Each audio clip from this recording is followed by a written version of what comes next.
Obonyo, the senior pastor, Cathedral of Praise Ministries, based in Imara Daima. I greet you again in Jesus' mighty name. I would like us to read a scripture this morning, and our scripture reading comes from the book of Psalms 23, verses 1 down to verse 6. The Lord is my shepherd, I shall not want. He makes me to lie down in green pastures. He leads me beside the still waters. He restores my soul. He leads me in the paths of righteousness for his name's sake. Though I walk through the valley of the shadow of death, I will fear no evil, for thou art with me. Thy rod and thy staff, they comfort me. Thou preparest a table before me in the presence of mine enemies. Thou anointest my head with oil. My cup runneth over. Surely goodness and mercy shall follow me all the days of my life, and I will dwell in the house of the Lord forever. The scripture we have read is a scripture that is an encouragement to us, even at such a moment like this. I know right now many hearts are troubled, and many people are trying to look for solutions because life has been tampered with. The COVID-19 has come with a blast. It has come and shaken the very core of our humanity. But David comes up with a prayer and a statement at the same time. And he picks up on some areas that are of importance to us at such a time like this. And I would like to go step by step. And so today, I want to start with the first one. He says, the Lord is my shepherd, I shall not want. He picks up on the first agenda that is of greatest importance and of the greatest worry in the heart of man when he is faced with a calamity. And so we are going to look into them, and one of them is, I shall not want. The statement, I shall not want, means I shall not lack. It means everything I would need in times like this. There is a divine provision that God will be able to give to me. I shall not want means that the lacking in the family, the lacking in the nation, the lacking in the society, in our communities, God Almighty is the only one who can come in and fill the gap. We realize what is happening right now. Not only nations have been tampered with, their economies have been eroded, but also in homes and in families. There are so many things that are not together. David says, I shall not want. I want to tell you this. God is a promiser that promises that he will supply. Philippians 4:19, and my God shall supply all your needs according to his riches in glory by Christ Jesus. May God at this time be your present help in time of need. He will provide for everything you need. Do not worry and do not give up. My prayer is that God will be your shield and God will be your hope. In Jesus' name, amen. Let us pray. Our Father and our God, we thank you because the Bible says you shall supply all our needs according to your riches in glory. I pray this morning and this hour that you may be our supplier. Supply for our nation. Supply for our families. Supply for every individual listening to me. I pray this believing that you will do it for the glory of your name. In Jesus' mighty name I pray. Amen.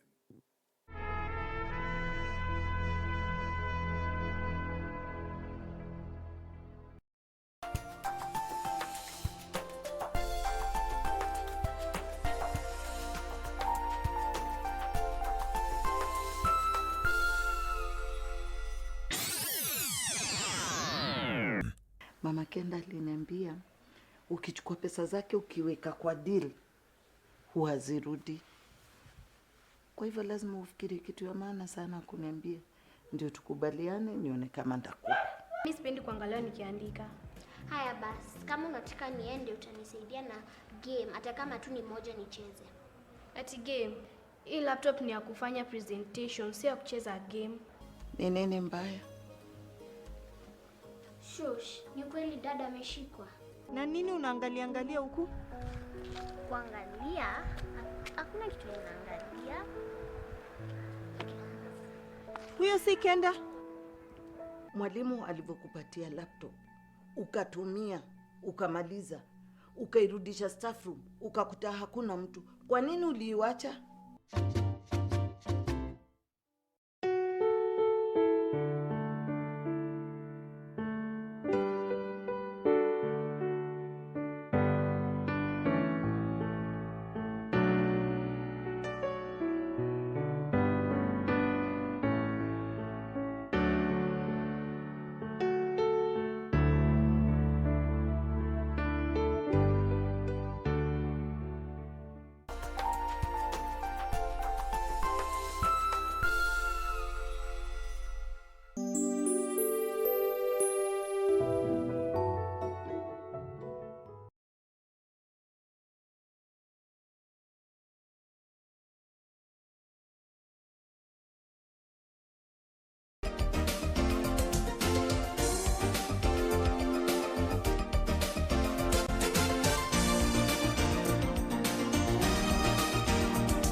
Minutes past the top of the hour, and it is Good Morning Kenya o'clock time. Good morning to you from whichever place you're watching us from. Always a pleasure to have you making time to joining us on the show every other day from Monday through Thursday from 6 to 10 a.m. And as usual, we have a packed show lined up for you this morning.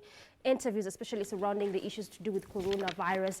And also this morning, we continue looking at the figures for you. Remember yesterday, Tanzania recorded 196 cases, bringing their total number of confirmed cases in that country to 480. So what exactly has made Tanzania's case rise so much in just a short span of time?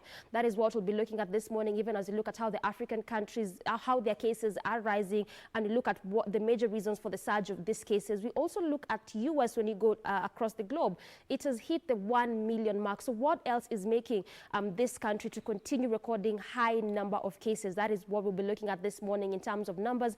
Try to break the numbers down for you. Try to look at the number of confirmed cases in different countries, the number of recovery cases, as well as the number of death cases, even as we continue with our coronavirus updates. Many thanks for making time on the show to join us this morning. My name is Dorina Range. Good morning. A very good morning to you. My name is Fiona Shuru, and I'll be bringing you the news this morning on Good Morning Kenya. We do have a lot in store for you for the news, so do stay tuned and watch the news. Thank you.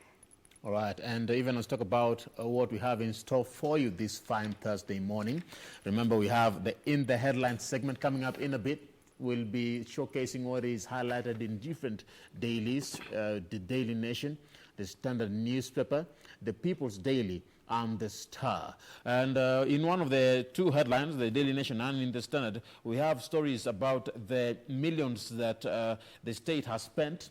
And we have 1.3 billion of money received from the World Bank to fight the COVID-19 pandemic. Where the corona millions went to will be given there, the expenditures, and the agency's fight to control the billions of shillings that has been given by the World Bank. That is coming up in a bit. Stay tuned for that right here on Good Morning Kenya. Good morning to you. My name is Ram Hagugo. So let's get straight into what is happening when it comes to coronavirus updates. The government has ruled out mass testing at the moment following challenges posed by inadequate testing equipment as the Health Ministry outlined its testing prioritization strategy. Health Administrative Secretary Dr. Mercy Mwangangi at the same time urged Mombasa residents to rededicate their energy in the fight against COVID-19 as the country recorded reported 10 more coronavirus positive cases, 9 coming from the coastal city while 1 from Nairobi. The total number of infections now rises to 384 as 5 more patients recovered from the deadly disease. Purity Museo reports. The coastal city of Mombasa now bears 27% of Kenya's total COVID-19 burden, even though Nairobi County has maintained the lead with 242 cases, which is 63% of all reported cases in Kenya. Mombasa's trend of infections is worrying. Among the 10 new COVID-19 cases recorded in the last 24 hours Wednesday, 9 are from Mombasa County, while 1 is from Nairobi. In the last 24 hours, we have tested a total of 508 samples from 14 counties. Out of this number, 10 tested positive for coronavirus, and of these, 9 are from Mombasa and 1 from Nairobi. This brings to total 384 total number of positive cases in the country. From the number tested, 284 samples were from Nairobi, while 89 were from Mombasa. Health Chief Administrative Secretary Dr. Mercy Mwangangi, who tasked Mombasa residents to take measures outlined by the Ministry of Health, seriously noted that the increasing numbers from the 2 counties was a pointer of immense work required. All the 9 cases in Mombasa were picked from the community by our disease surveillance teams. Each of the following areas has had 1 case: Old Town, Santana, Miritini, Bamburi, Mikandani, Kibokoni, Ganjoni, Memon, and Chuda. The Nairobi case is from Kawangware. Nairobi now has 242 cases, Mombasa 106, Kilifi has 9 cases, Mandera 8, Kajiado 3, Kitui, Kwale, Nakuru, and Siaya 2 cases each, with Homa Bay, Kakamega, and Uasin Gishu counties having a case each. Dr. Mwangangi added that 5 more patients have been discharged, bringing the total number of recoveries to 129. The cases were recorded from 508 samples tested in the last 24 hours from 14 counties. At the same time, the CS noted that mass testing may not be achieved at the moment, outlining the ministry's test prioritization strategy. What we will be deploying shortly is what we are calling seroprevalence studies within the environment. So taking an area like Kawangware and asking ourselves, the population in Kawangware, have they come into contact with any coronavirus case? And if they have, are there antibodies showing that we need to utilize our community health volunteers to ensure that they run for us what we are calling community-based surveillance, and ensure that they're utilizing a tool that can pick out Purity from the crowd and say, Purity has a temperature, she has these symptoms, perhaps we need to focus on Purity and test Purity. Since the first case of COVID-19 was reported in the country on 13th of March this year, Kenya has 241 active cases of COVID-19 after 14 succumbed to the disease and 129 recovered. The government says it's embarking on a mass testing exercise soon. For now, Kenyans are being urged to adhere to guidelines provided by the Ministry of Health to prevent spread of COVID-19. Purity Museo, Channel 1 News, Nairobi. Cases of racial discrimination and social stigmatization towards COVID-19 victims has been on the rise globally. Locally, a family in Limuru, Kiambu County, has been a victim of the social vice following the death and undignified burial of their kin who allegedly died from the deadly COVID-19 disease. Their lives have turned a nightmare days after their brother died and buried quickly in accordance with the government's measures to curb the spread of COVID-19. Ben Chumba has more details. It is in Karanji village in Limuru, Kiambu County, that we meet 27-year-old James Gatonye, whose life has been extremely challenging for the past few days. For him and his family, life has been normal until their brother died and buried in a manner likely to suggest that he may have been suffering from COVID-19. Tuliona mazishi ikifanyika, kwanza tulikuwa na swali ya kujiuliza kwani ilikuwa COVID ama haikuwa COVID. Tuliona jinsi ilifanyika ki-COVID, so tukawa na hiyo maswali ya kujiuliza. Watu walishikwa na uoga, lakini tuliambiwa njuu yake ilikuwa kifua. Itabidi tu asikwe kama watu wako na ile ugonjwa, njuu yake ilikuwa kifua na ilikuwa imemfunga kabisa. Hata wakati wenye alitolewa hapa alikuwa amefungana. Na hiyo siku ndiyo alienda akakufa. It is for this reason that his family has been subjected to social avoidance or rejection from neighbors and entire community who believe they could also be suffering from COVID-19. Na bado tutagojea tuone kama ni nini pengine linafuata, iwapo tutajua kama results, kama wakazi hatujapata results kujua kama ni COVID, alikuwa COVID positive ama negative. Tayari hawajatoa results zao kutoka jana vile walituambia, vile walisema.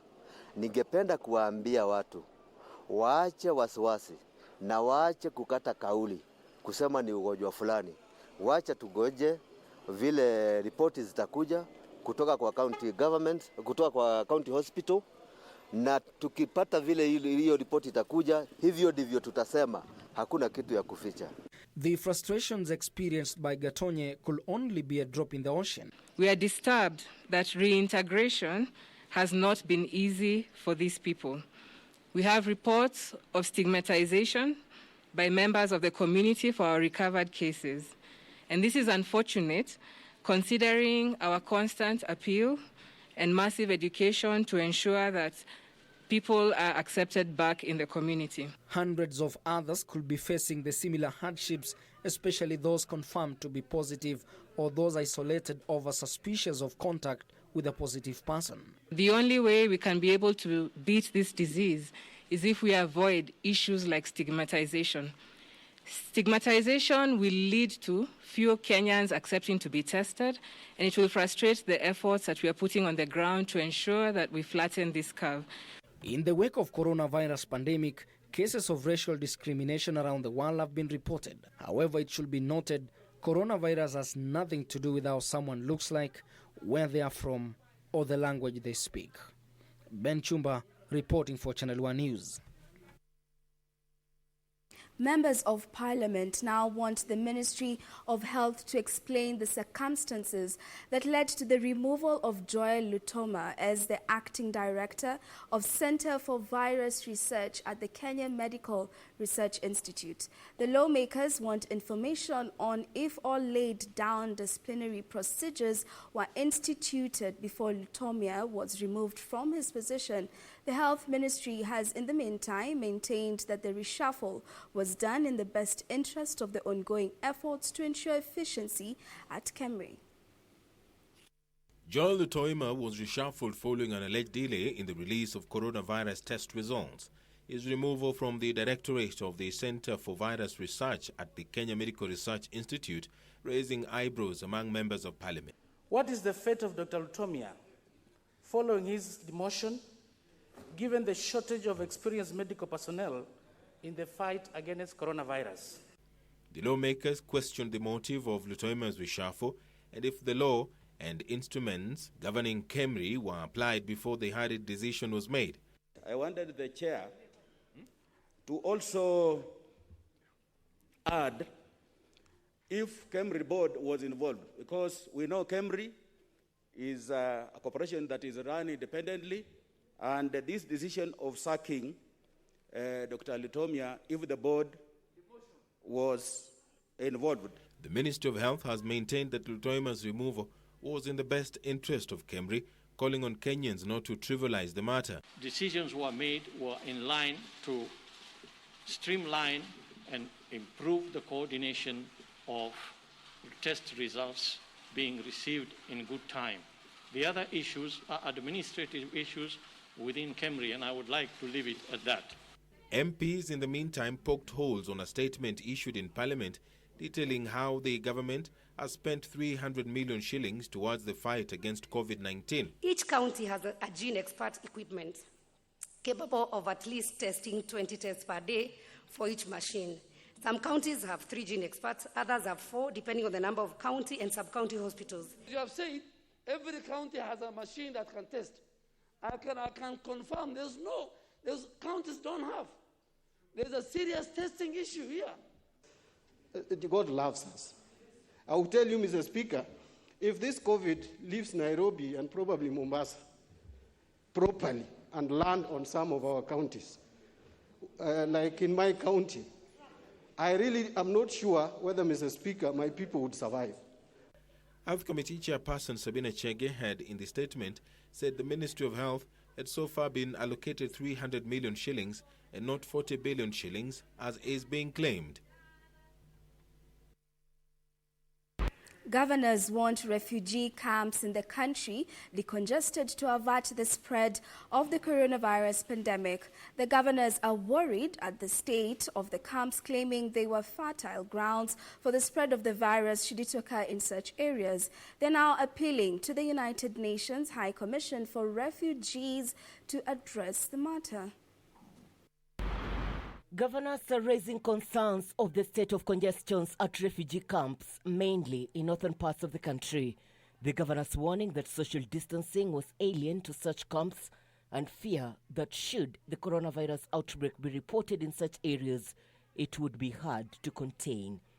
Kenya has been a host of refugees from neighboring countries for more than 3 decades, who are currently residing mainly in northern Kenya, Rift Valley, coastal and Nairobi region.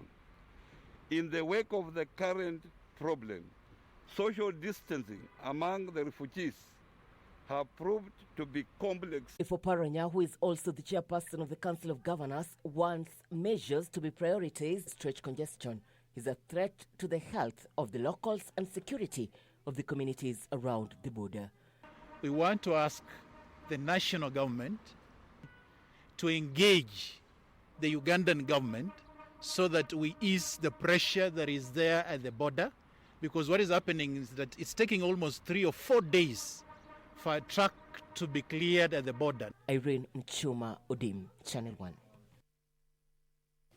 And hotel workers in Naivasha have now turned to fishing at Lake Naivasha after they were laid off in the wake of the COVID-19 pandemic.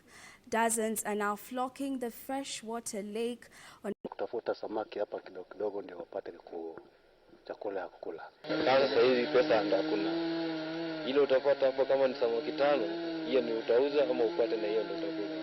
The main activity here is fishing, one that, according to Lake Naivasha Boat Owners Association chairman David Kilo, may not be sustainable. Tunaweza enda tukakosa samaki miezi ambazo zinakuja kwa sababu kila mtu anavua. Ndege anavua, binadamu anavua, uwe na leseni au na leseni unavua. The group resorting to using undersized nets and hooks, which is a blow to marine growth. It's a challenge because you cannot stop them from fishing. It's the only alternative that most of them are making a living out of. Sisi wananchi tunaumia sana hapa nje.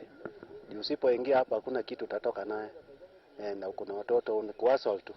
But even as many depend on it as the only source of income, challenges abound. Sales are low due to the dusk to dawn curfew. Samaki sasa nikipata kuna 10 na 20, lakini ile kidogo kabisa tunarudisha kwa maji sababu wezi kulika iko nje. Sasa hata hiyo samaki pia kupata ni ngumu, ni kuwaswa tu ingia vile unaniona niko hivi ndio unapata. Attacks from hippos have also been rampant lately, which the lake managers attributed to high number of the illegal fishermen, terming the crisis as worrying. Hivyo kwamba serikali inafaa kuja na utaratibu fulani wa kulisha jamii ambayo imeathiriwa mno. Kamchemenza for Channel 1 News.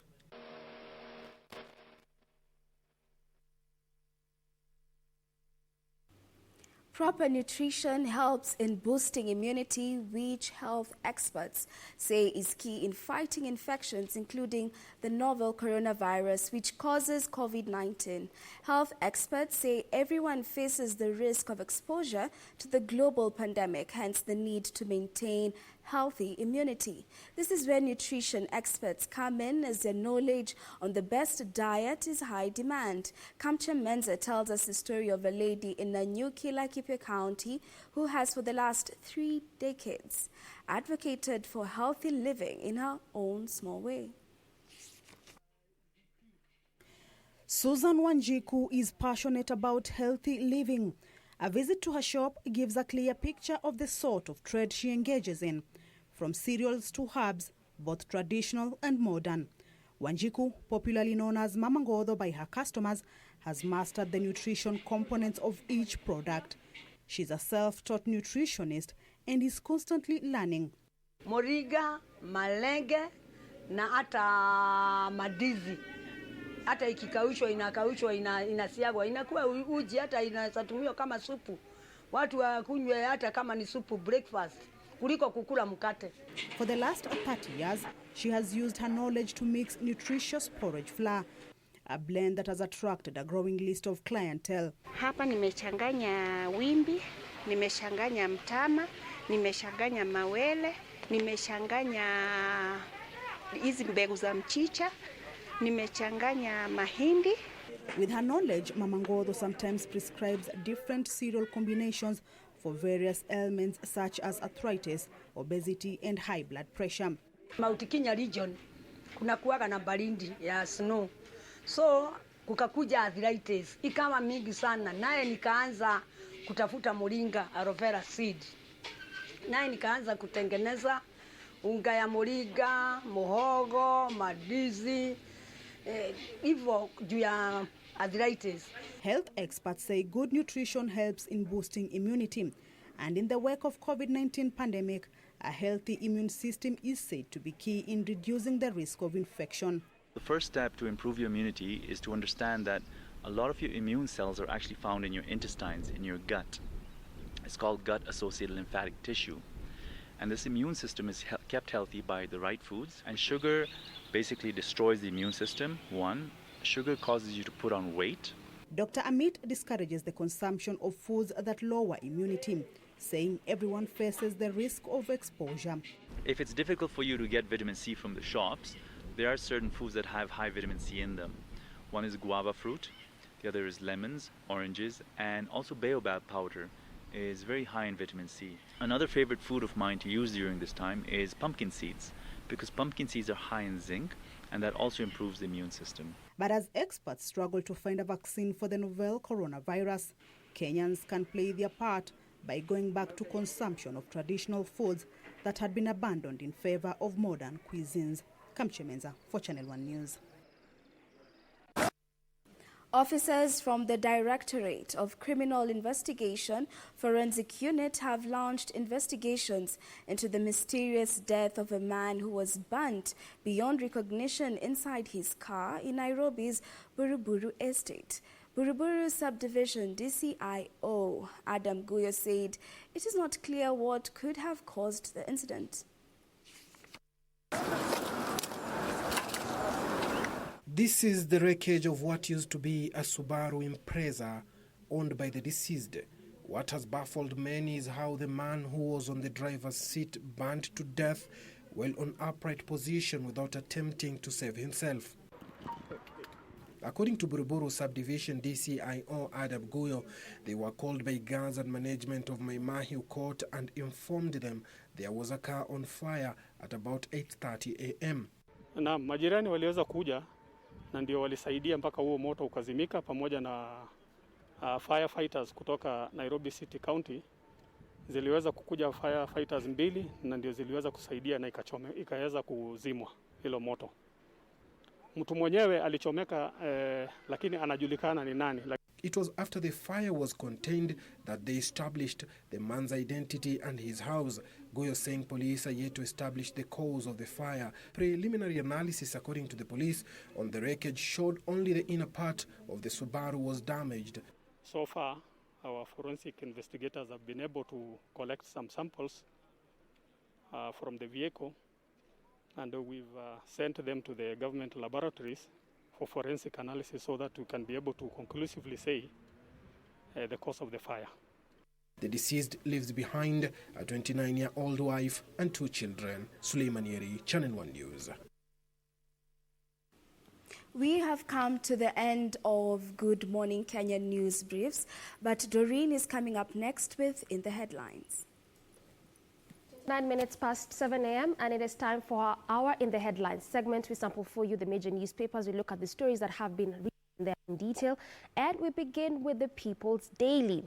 This is the front page of the People's Daily. The caption today reads, Sonko now hoards crucial documents. So it continues to say that the city governor refuses to hand over finance records to National Treasury, saying functions transfer deal signed at State House is off.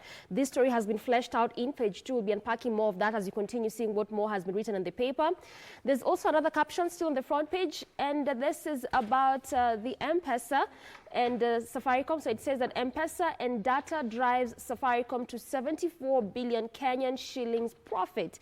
It continues to say that the mobile telephone firms defies tough economic environment in 2019 to post handsome returns, cements its position as the most profitable entity in East African region. There's also another caption still on the same front page where the Equity CEO Mwangi sets record with 300 million Kenyan shillings on donation to Corona kitty. So this just shows you how different entities are trying to help the national government as well as the county government to help contain this disease in terms of different aids that they are offering. We also have on the sidebar how the numbers have been rising here in the country, and as of now we stand at 384 confirmed cases after 10 new people tested positive in the last 24 hours. So these were 10 more cases that were confirmed as of yesterday, bringing the total number of confirmed cases here in the country to 384. And it also continues to say that stigma poses threat to COVID-19 fight. This is what the Health CAS also mentioned yesterday. Now, this story also has been well fleshed out from page 5 through page 14. Now, more of what is inside the paper. This is also what was on the front page of the same paper. I want my powers back. I want my powers back. Sonko now tells national government. All right, so a showdown looms between the leadership of Nairobi City County and the national government after Governor Mike Sonko declared that he had initiated the process of pulling out of the agreement, of the arrangement where he ceded the key functions to the Nairobi Metropolitan Services. And now the Treasury had written to Sonko's administration asking for documents on the key functions, including health services, transport, planning and development, and public works. Remember these functions that I've just mentioned, these are the functions that were handed to the Nairobi Metropolitan Services, and now the governor wants to...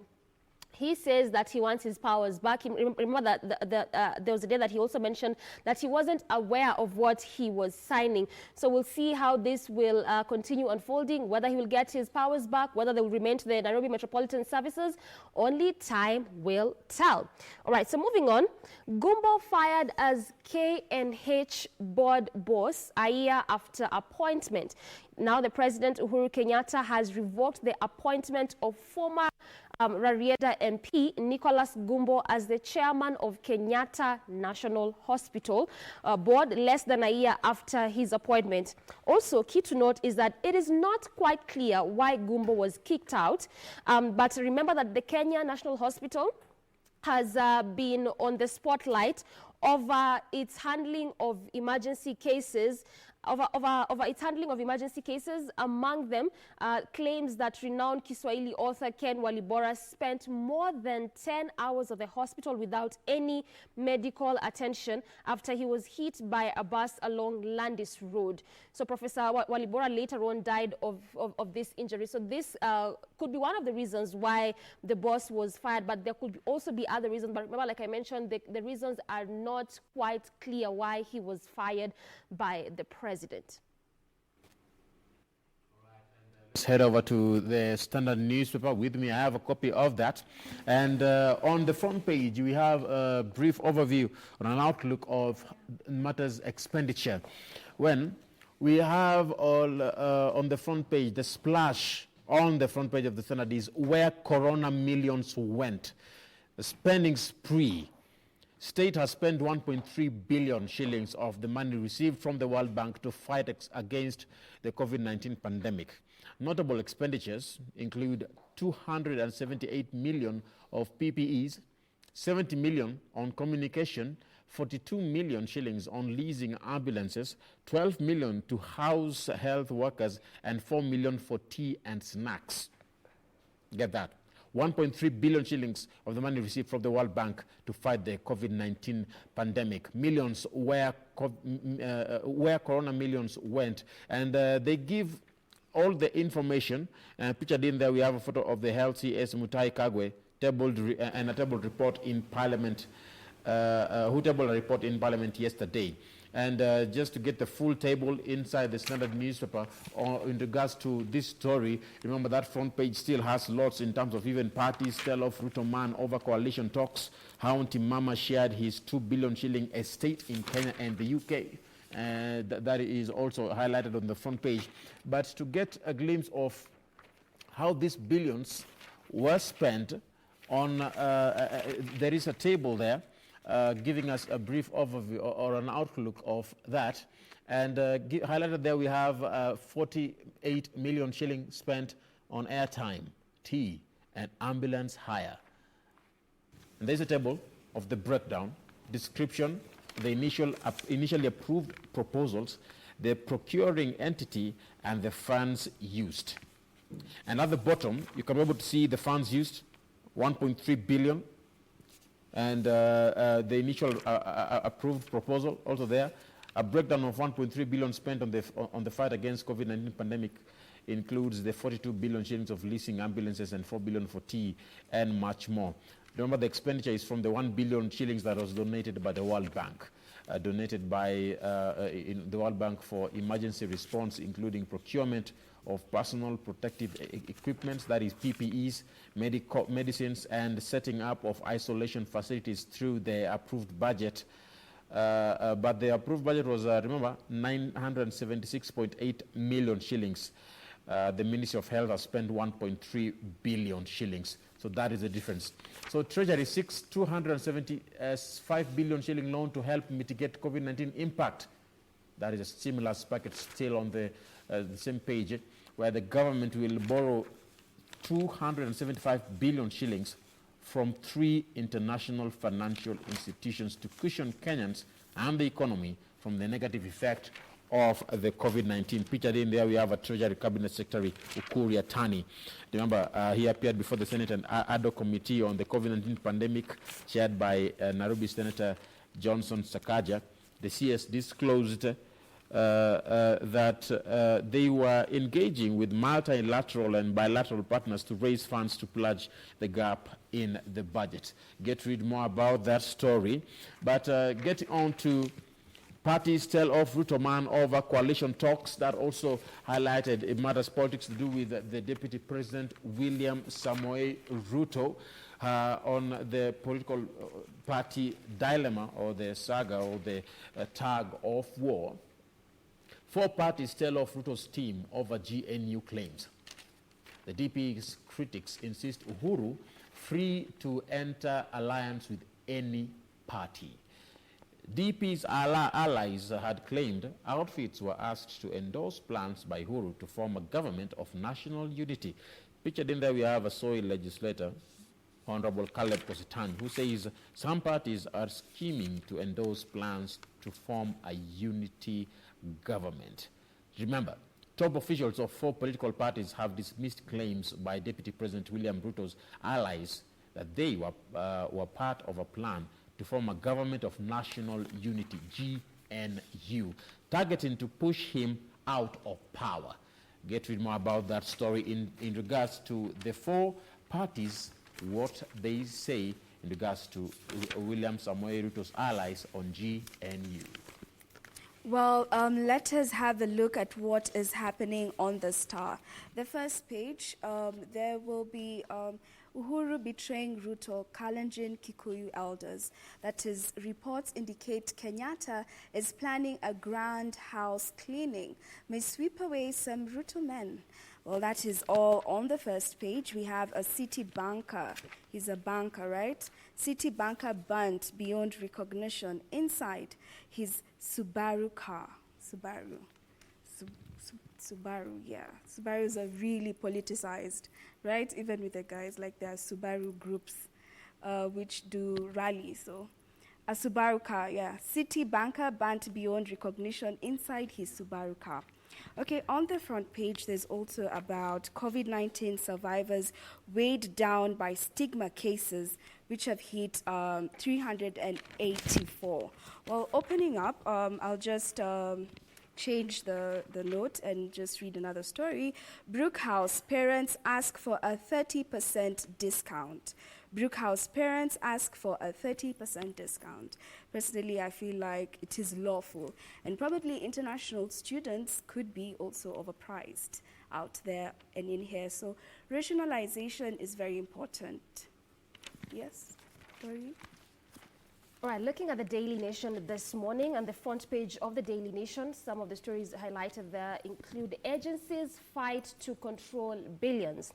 Now, the ministry allocated 42 million for leasing ambulances, 32 million Kenyan shillings for buying personal protective equipment, or if you may, the PPEs, and 13.5 million for accommodating health staff. So this just shows you how the budget has been allocated to different sectors in help to fight in a bid to help contain and fight this coronavirus pandemic. Still on the front page of the same paper, we have the numbers spelled out for you. Like I mentioned earlier, we now stand at 384 confirmed cases in the country and 129 people that have fully recovered from the deadly virus. There's also how Mwangi's donation of 300 million Kenyan shillings 300 million Kenyan shillings sets pace for the rich. This was also a story that was highlighted in the People's Daily. There's also Safaricom's staggering 75 billion Kenyan shillings profit. All right.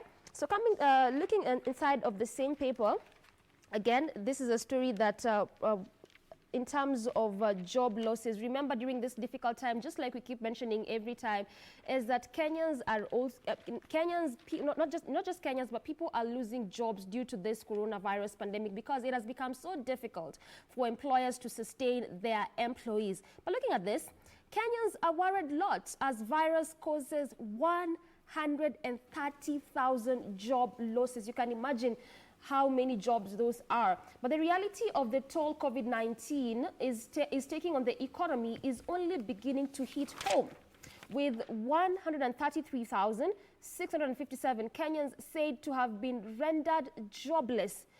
As it is, the issue of unemployment is an issue in this country as it is. But now you can imagine the number of Kenyans that have had to lose jobs due to this pandemic. But the revelations are in a report tabled before the Parliament Committee on Tuesday that showed the pandemic continues to ravage companies by strong. Most affected sectors are the transport sector, the aviation sector, hospitality and tourism, manufacturing, wholesale and trade, agriculture, and the informal sector. So these are just some of the sectors that for the National COVID-19 Task Force. Remember that there were reports that Mombasa could become the new hotspot of this virus. But continuing is that the rising infections in the island city is an indication that the virus has already spread to almost all the estates. You can imagine almost all the estates in that specific county. But the blatant disregard for the government's directive on social distancing, wearing of face masks and hand washings have been cited for the worrying situation. So remember that the government is continuing to urge us as citizens to continue observing the directives that we have been given, such as wearing of face masks, ensure that we exercise social distancing, as well as just the issue of basic hygiene. But also, coming to another story now, Ministry plans to test 50,000 at risk of disease in 2 weeks. Well, the Ministry of Health has outlined plans to test about 50,000 people at high risk of coronavirus for 2 weeks.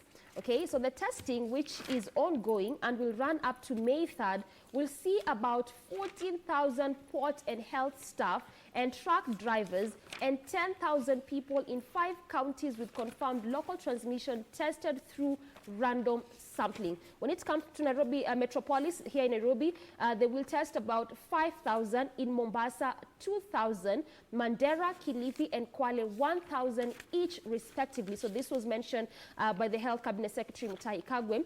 Also key to note is that the person targeted in the counties include the supermarket workers, PSV workers, market vendors, and people who came into contact or interact with high number of people per day. So these are just some of the persons that they are targeting to test, even as they continue with the rapid mass testing, at least to see how best they can contain the spread of this disease.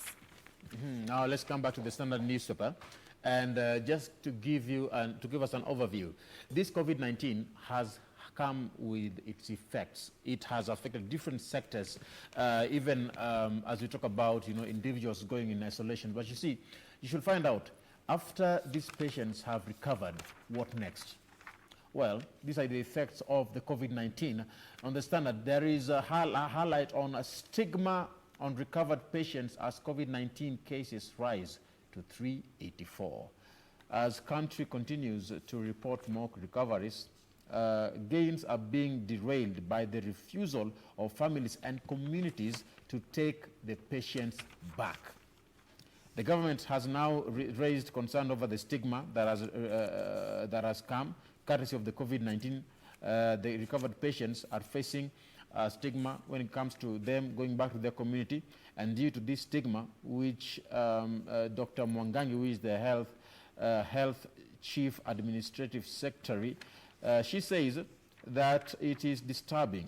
Mwangangi said that the planned mass testing of people in the already targeted areas should be difficult, and she said, and quote, "Stigmatization will lead to few Kenyans who are willing to be tested, and it will frustrate the efforts we are putting on the ground to ensure we flatten this curve." End of quote. That is in regards to that, how stigmatization is. And there on your screen, you can see the total number of cases worldwide, over 3 million. Total deaths worldwide, over 220,000. Recovered cases worldwide, over 984,000. Coronavirus in numbers, new cases in the last 24 hours. As of yesterday, 129 patients had recovered. Stigma on recovered patients as COVID-19 cases rise to 384. But still, on the effects of the coronavirus, the COVID-19 pandemic, we have also highlights in the education sector. Schools sued over online learning fee. The court, the parents have gone to court, and they are saying that without consulting them, there is a school known as Brookhouse School, which commenced online classes and want them to pay full fees for it. Now, the row between parents and private schools over tuition fees for online lessons while learning institutions are closed is now before the courts. And the court urged to intervene as ascertain whether virtual classes meet the basic education requirements. Brookhouse fees also highlighted there. There is a tabulation in regards to on full board and tuition in current only and tuition only in both campuses of Brookhouse. Children, remember, they are also getting online physical exercise classes that include swimming, although they are practically glued to their computers. I'll get read about that and much more. Well, let's have a look at what is happening with Safaricom. Safaricom molds 20 shillings a day. Yeah, Safaricom molds 20 shillings a day 4G smartphone, right? Package to upgrade customers from 2G. You will soon be able to pay 20 shillings a day for a smartphone in a new plan by Safaricom to offer affordable devices across the country. Yes, yesterday I received a 2% tax relief from Safaricom, just amounted to about 2 shillings. So I think they have new mechanisms of rationalizing that. So Safaricom firm in Ethiopia, on Ethiopia entry, right? Safaricom firm on Ethiopia entry. The telco yesterday reported a 19.5% rise in profit to 74 shillings, 0.70 billion. Doreen? All right, remember when we were looking at the People's Daily this morning, we were seeing the ongoing wrangles between the Nairobi County Governor, Mike Sonko, and the Nairobi Metropolitan Service Head. But it just looks like that is not the only sector where wrangles are being witnessed. Coming to matters to do with coronavirus and the wrangles being witnessed in different sectors, even as money is being allocated to these sectors to help contain the spread of this disease, well, battle for control of billions of shillings meant for coronavirus fight between two state agencies has left the government stuck with the money as the disease spreads across the country. Now, these two sectors are the Kenya Medical Research Institute, KEMRI, and the National Influenza Centers. They are embroiled in a tug of war over who has the right to lead the war against COVID-19. More than a month since the disease was first reported here in the country. And at stake, the monies is 6 billion Kenyan shillings received by the government from the World Bank early this month. So these funds were to help in fighting the disease. But to date, you can imagine, the money is still stuck with the government as officials from KEMRI, a National Influenza Center, try to undercut each other, hoping to get the largest share of the money. So instead of looking of how citizens can be helped, the tussle is about who can get more money in their docket. But how that will unfold, only time will tell.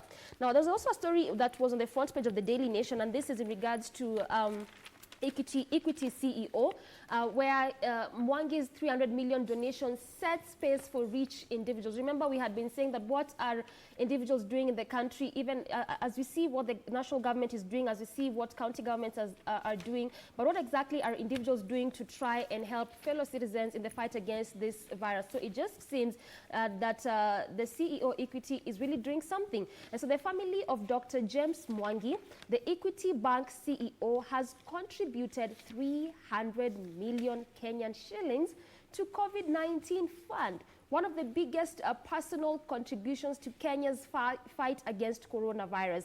His millions were part of 1.1 billion shots in the arm from Equity Group Foundation, with support from Equity Bank, and the MasterCard Foundation, which gave 300 million shillings and 500 million Kenyan shillings respectively. So it continues to say that these funds that were given, the contributions will be used to buy personal protective equipment, PPEs, for frontline medical workers in public hospitals. Remember that this issue of PPEs is an issue that health workers are still continuing to grapple with, and so he says that these monies will go into the aid of ensuring that they get these PPEs even as they are on the front line to help fellow Kenyans, to help Kenyans in the fight against this disease.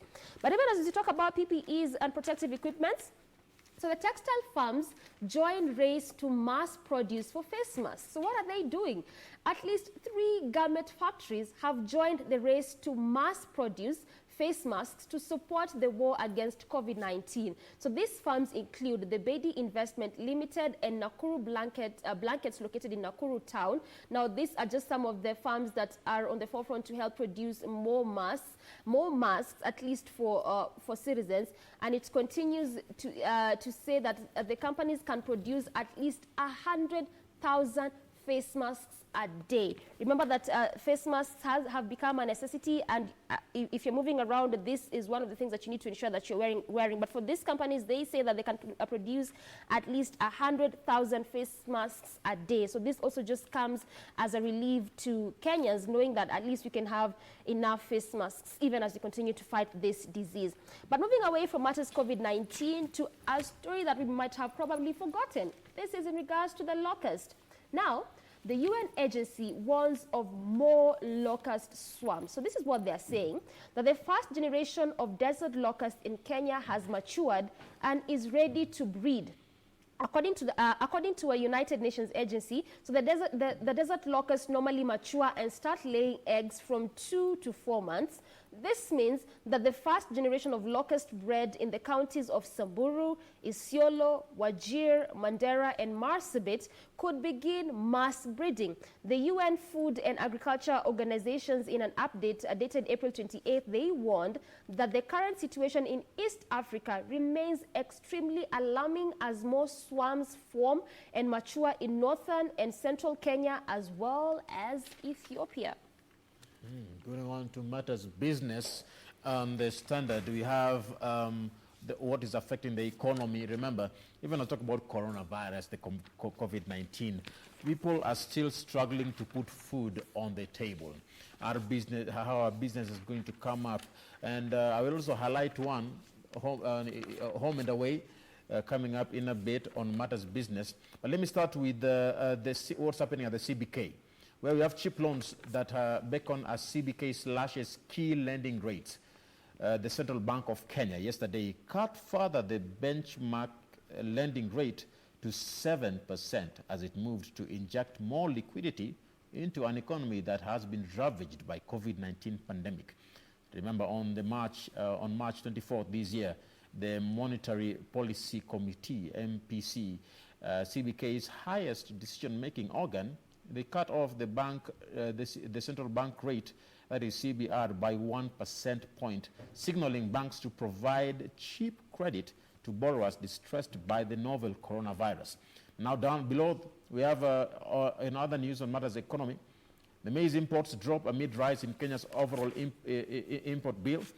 The market dynamics highlighted there. Spending on crucial grain almost halved last year, even as earnings from key exports fell significantly. Improved local production helped bridge supply gap. Maize imports drop amid rise in Kenya's overall import bill. But now, on home and away, this is in regards to real estate. And this is a question that I'd like to pose, even as we get to read about this story. Is it safe currently to invest in real estate?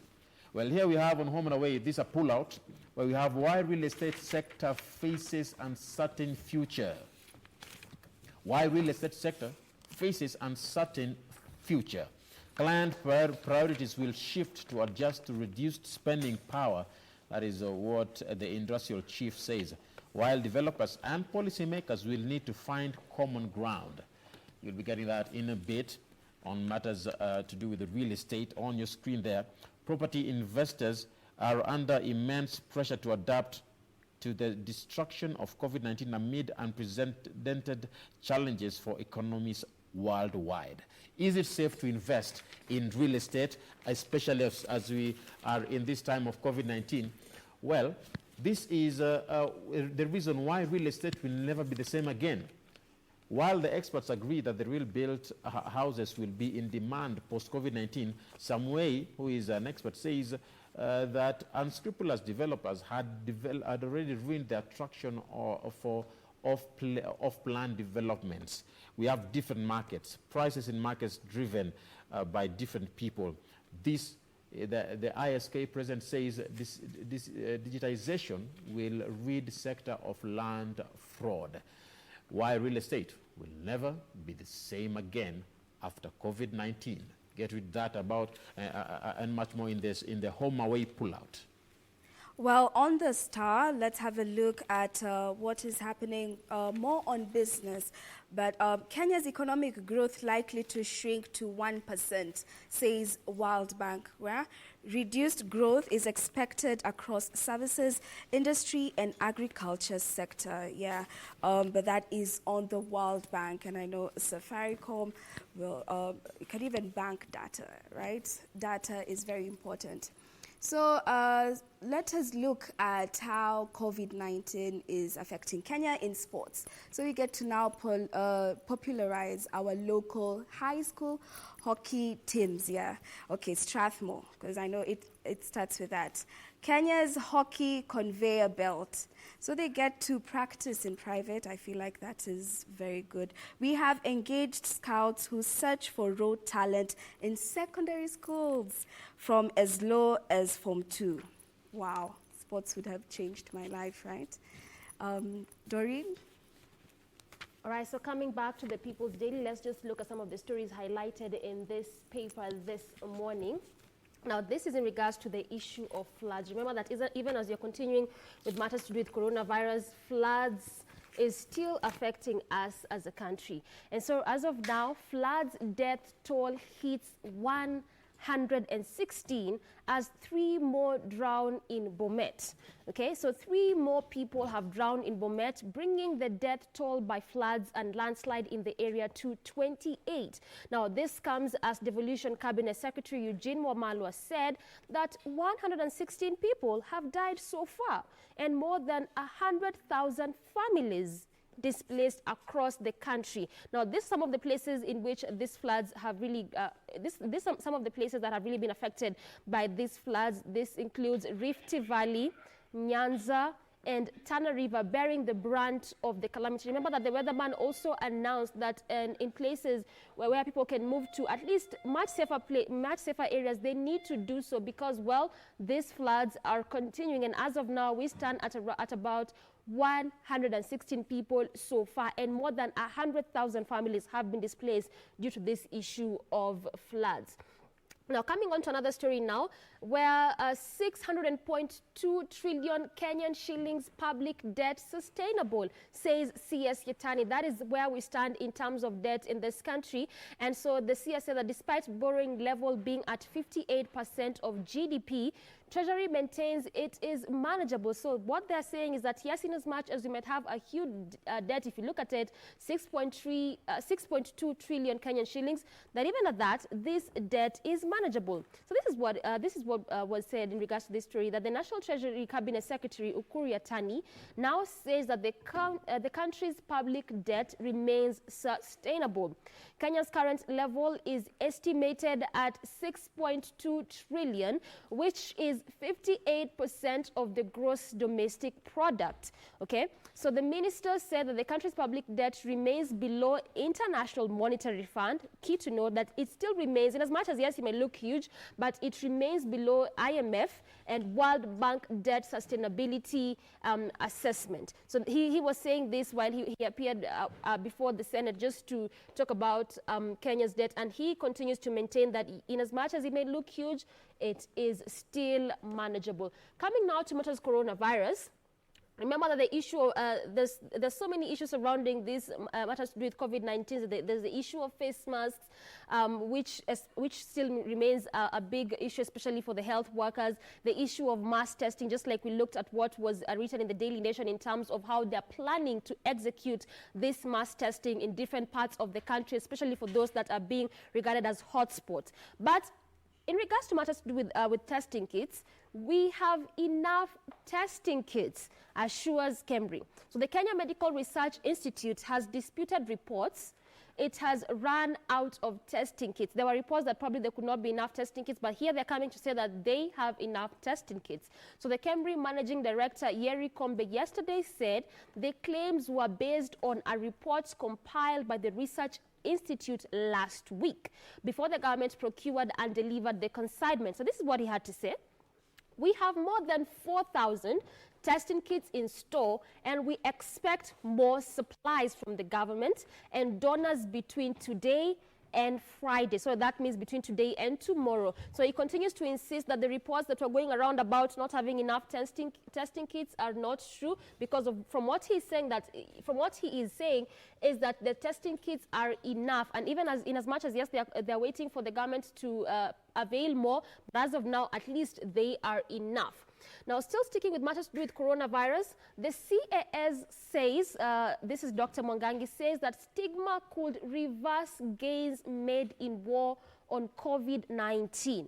So the ministry regrets recovered patients now shunned by communities and Kenyans likely to steer clear of testing. It continues to say that the government has identified stigmatization as one of the biggest impediments in the fight against coronavirus pandemic in the country, with reports emerging of recovered patients being shunned by the community. So she mentioned this while during the daily briefs, and this was what she was saying yesterday, that Kenyans could shun away from being tested even as this stigmatization continues. Remember, as of now, we stand at 384 confirmed cases in the country, and the number of recovery cases stands at 129. So more of what she's trying to emphasize is that we should avoid stigmatizations, especially of these recovery cases. We also have a map just showing how the cases have been, how these cases are rising in different parts of, especially of the African countries.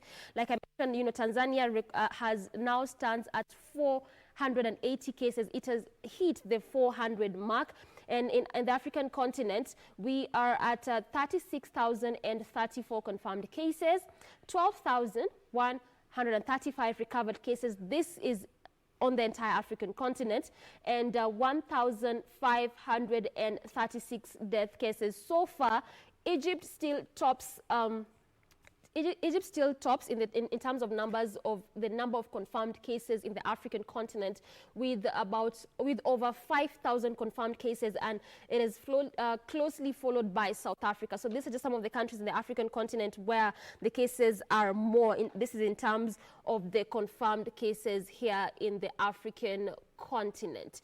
Now, senators to grill Kagwe over sacking of scientists. So the Health Cabinet Secretary Mutahi Kagwe has been summoned by the Senate to explain his decision to demote a top researcher at KEMRI. Remember the top researcher who was sacked just a few days ago. So the Senate is summoning the CS to give information why he chose to do that. So the lawmakers want Kagwe to appear before the Senate Committee on Coronavirus to explain why Dr. Joel was dismissed as the Director, Center for Viral Research at the Institute. So, of course, we'll be waiting to see what kind of explanations the CS might have in regards to the sacking of this top researcher. Now, remember that, yes, restaurants have been opened. A number of hotels have been opened, and also from what you are gathering yesterday is that different guidelines, different directives have been given by the Ministry of Health, especially for those that want to open their hotels, their eateries, and among them is continuous testing of people that are entering there, and also the issue of ensuring that they have licenses. But how practical is it for these hotels? So ban on flights, cost of corona tests, new headache for these hotels. All right, so restricted travel and new stringent measures for reopening of eateries dampen the mood. It continues to say that even as owners of hotels and restaurants welcome the decision to reopen the facilities, big tourist hotels, not just any hotels, but big tourist hotels and resorts are in dilemma. And this is why the hoteliers have to decide whether to open the facilities to local visitors whose movements have been largely curtailed, or remain shut because there are few or no foreign visitors who normally constitute a bulk of their customers. So the viability of returning to business has been dimmed by the ban of international flights. So what they're saying is that yes, it is a good move to open hotels, it is a good move to open eateries, but who will come to these hotels? Who will come to these eateries? Bearing in mind that movement has been restricted in major parts, in major cities, and even movement in these cities amongst Kenyans themselves, even that has been restricted. So yes, it is a good move, but who exactly will come to these hotels? That is a cry of those in the hotel industry. Also to another story which was still on the Daily Nation, and this is in regards to the CEO Equity Bank Mwangi, who has donated 300 million Kenyan shillings to the COVID-19 kitty. Remember, like I was mentioning, people were asking, or better still, Kenyans were asking, what are private individuals doing, even as the government, national governments, county governments are trying to do the best that they could to help protect citizens, to help contain the spread of this disease. So even as you're thinking of private individuals, this is what the CEO Equity Bank is doing, at least to help Kenyans who have really been greatly affected by this disease. Now, to another story, parents want court to stop full payment of school fees. So parents and guardians of children at Brookhouse schools have sued the institution for demanding the payment of full school fees during the ongoing COVID-19 pandemic, and they want the court to suspend the payment of full fees and be allowed to offset up to 30% of term 3 fees. So they have named the directors of Brookhouse schools and the other international schools which want parents to pay full fees, yet children are at home. But how this story will pan out, only time will tell, because, well, as you can, if you can see, well, students are no longer in school. They are at home, and this is just in a bid to help contain this virus. So for some schools to be asking full payment in this time when children are at home, it's rather an absurd kind of thing. But then again, how that story will pan out, only time will tell. Also, there's another story on adapting to working from home. Remember, people are at home, and staying at home is the message being given across. So people are at home, people that cannot go to work, they are working from home.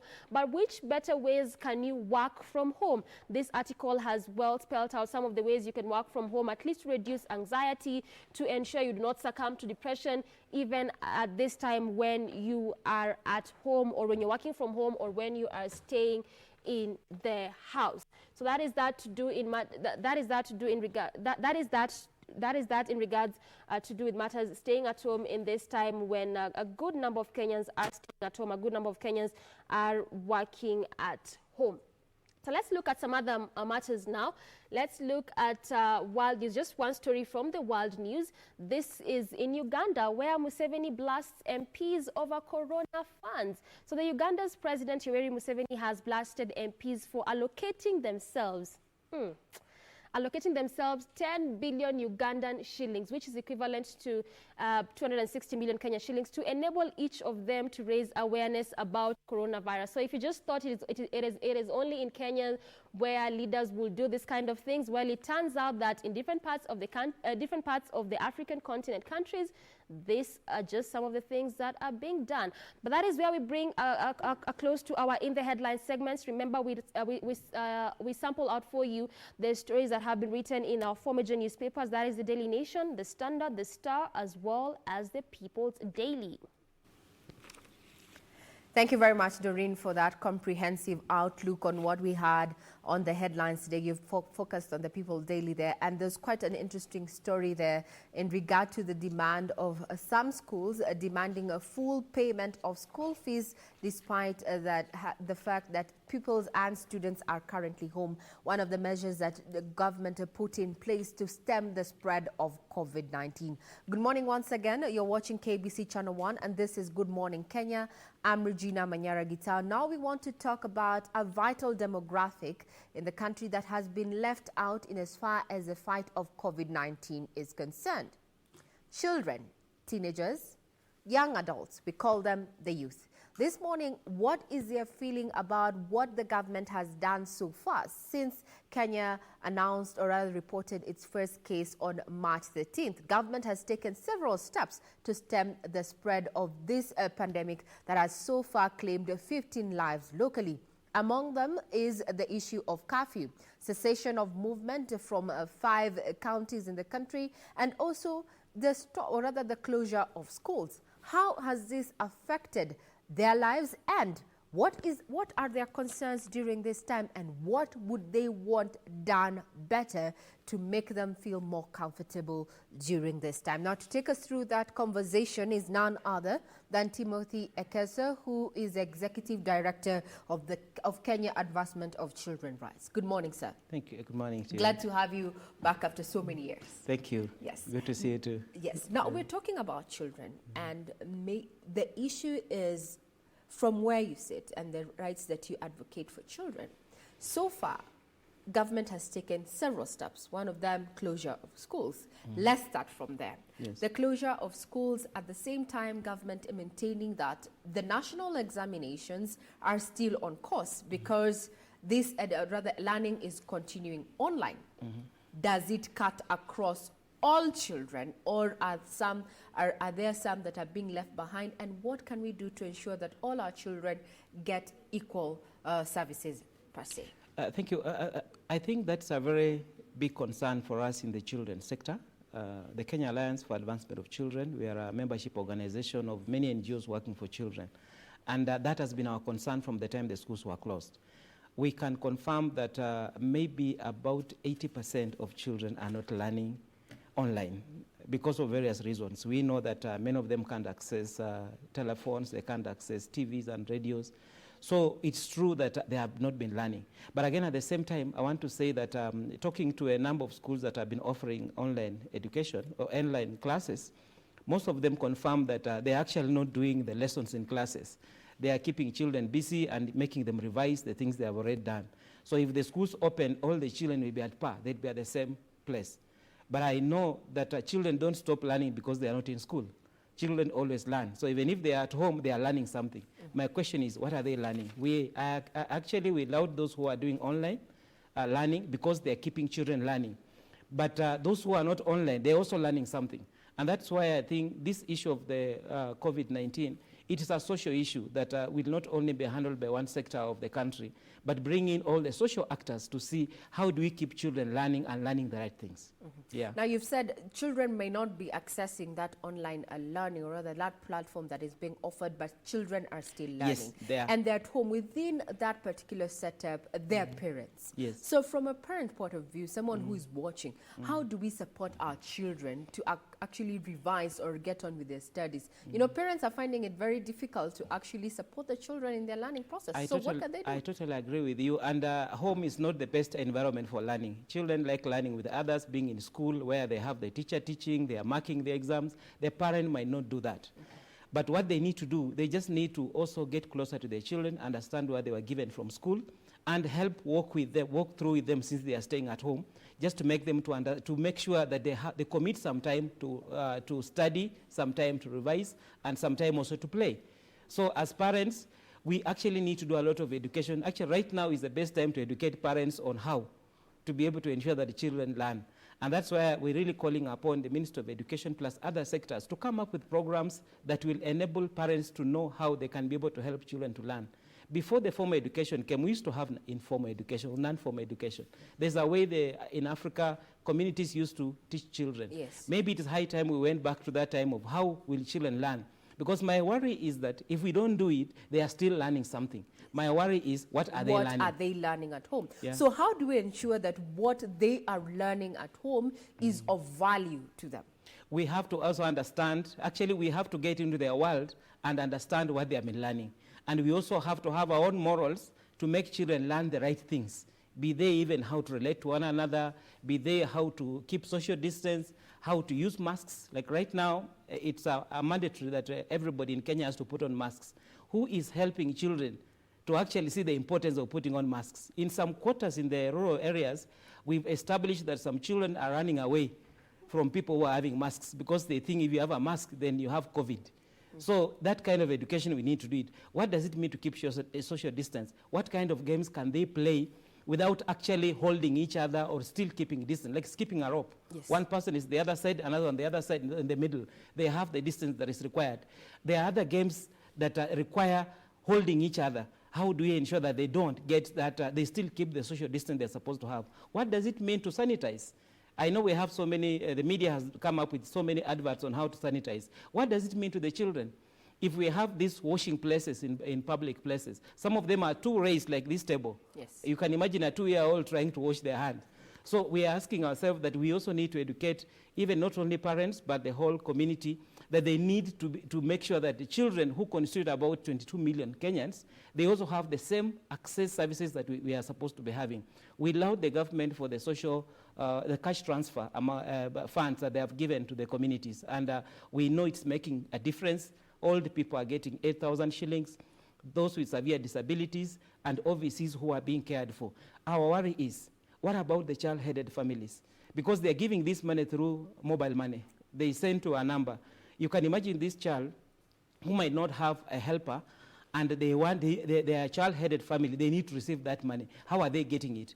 And that's why we actually require the social sector, and I wish the Department of Children's Services, the Ministry of Labor and Social Protection, and the CSOs working for various groups of people, I wish they could be considered to be part of the essential services. Because they're the ones who reach those young people, they're the ones who reach the old people. The children identify with them. When they go to them, they'll not go to them with a gun or with the police who are enforcing, but they'll go to them to tell them that actually it is important for you to do this. It's very different from actually asking the police to enforce, because the police are known to enforce the law.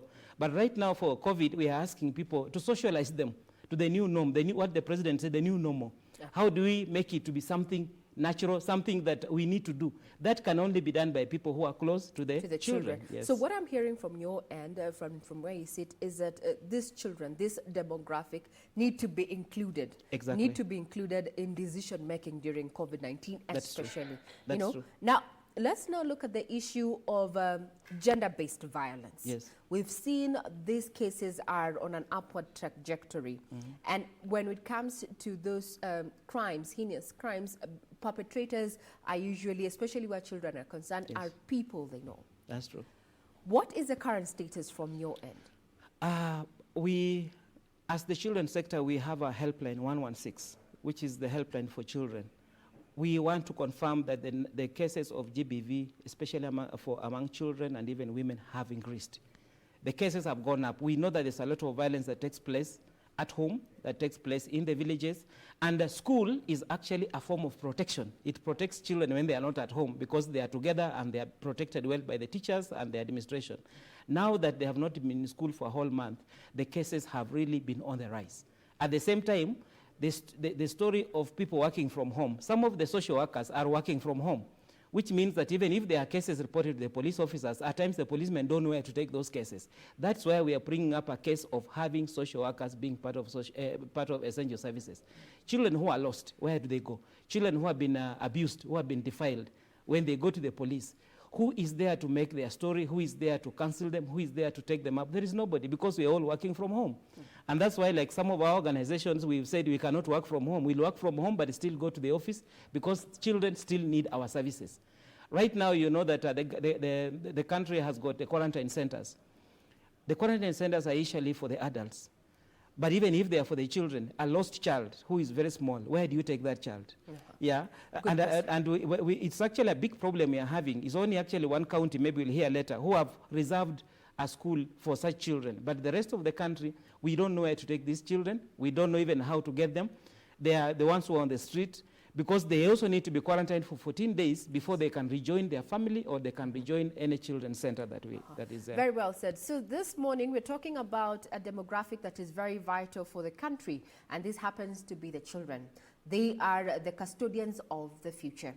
The COVID-19 pandemic, a cure is yet to be found, and locally it has claimed 15 lives.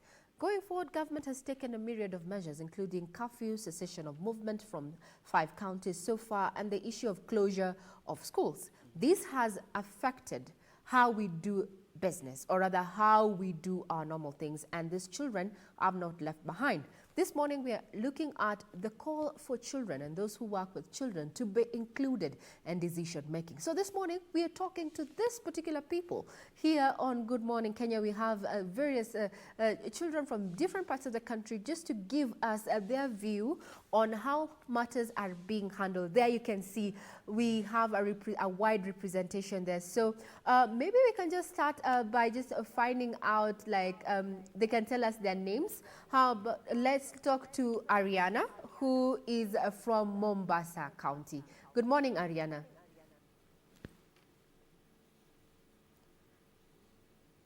So we'd like to hear from Ariana Masika, who is from Mombasa County. So if you can hear me at this point, we'd want to know how are things so far, and what is your take in regard to the way things are being handled? Hello, Ariana. How are you? My name is. My age is 8 years old. I'm in grade 3, and I'm 3 years old, and I'm in SOS school, Mombasa, and my county is Mombasa. Oh, that COVID-19 has affected me in a good way and a bad way. So I will tell you the good way first. Positively, my mom works from home, and I have a lot of time with her together. Play with my brothers and learn a lot on my computer.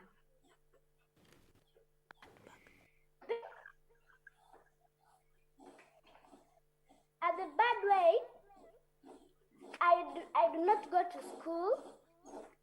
I don't play with my friends. I don't go to church, and I feel bad of it. So I am praying to God. He will help us to heal, to remove this virus, so that we can stay safe and we can go to school and go to church again. Thank you very much, Ariana there. Ariana, thank you for that feedback there. And your concern is that you do not get to go to school, you do not get to play with your friends, and also, but you're also happy that your mom is working from home and you enjoy learning and playing with a computer, and that you pray that a cure is going to be found sooner or later for COVID-19, and that you have asked that God, we pray for this situation to be actually, now let's hear from someone else. Let's hear from another child. That was Ariana Masika from Mombasa County, just highlighting what she her experience during COVID-19.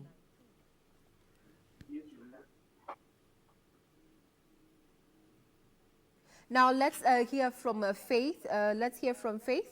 So Faith, if you can hear me, good morning. Tell us where it is, which county you are from, your school and your age, please.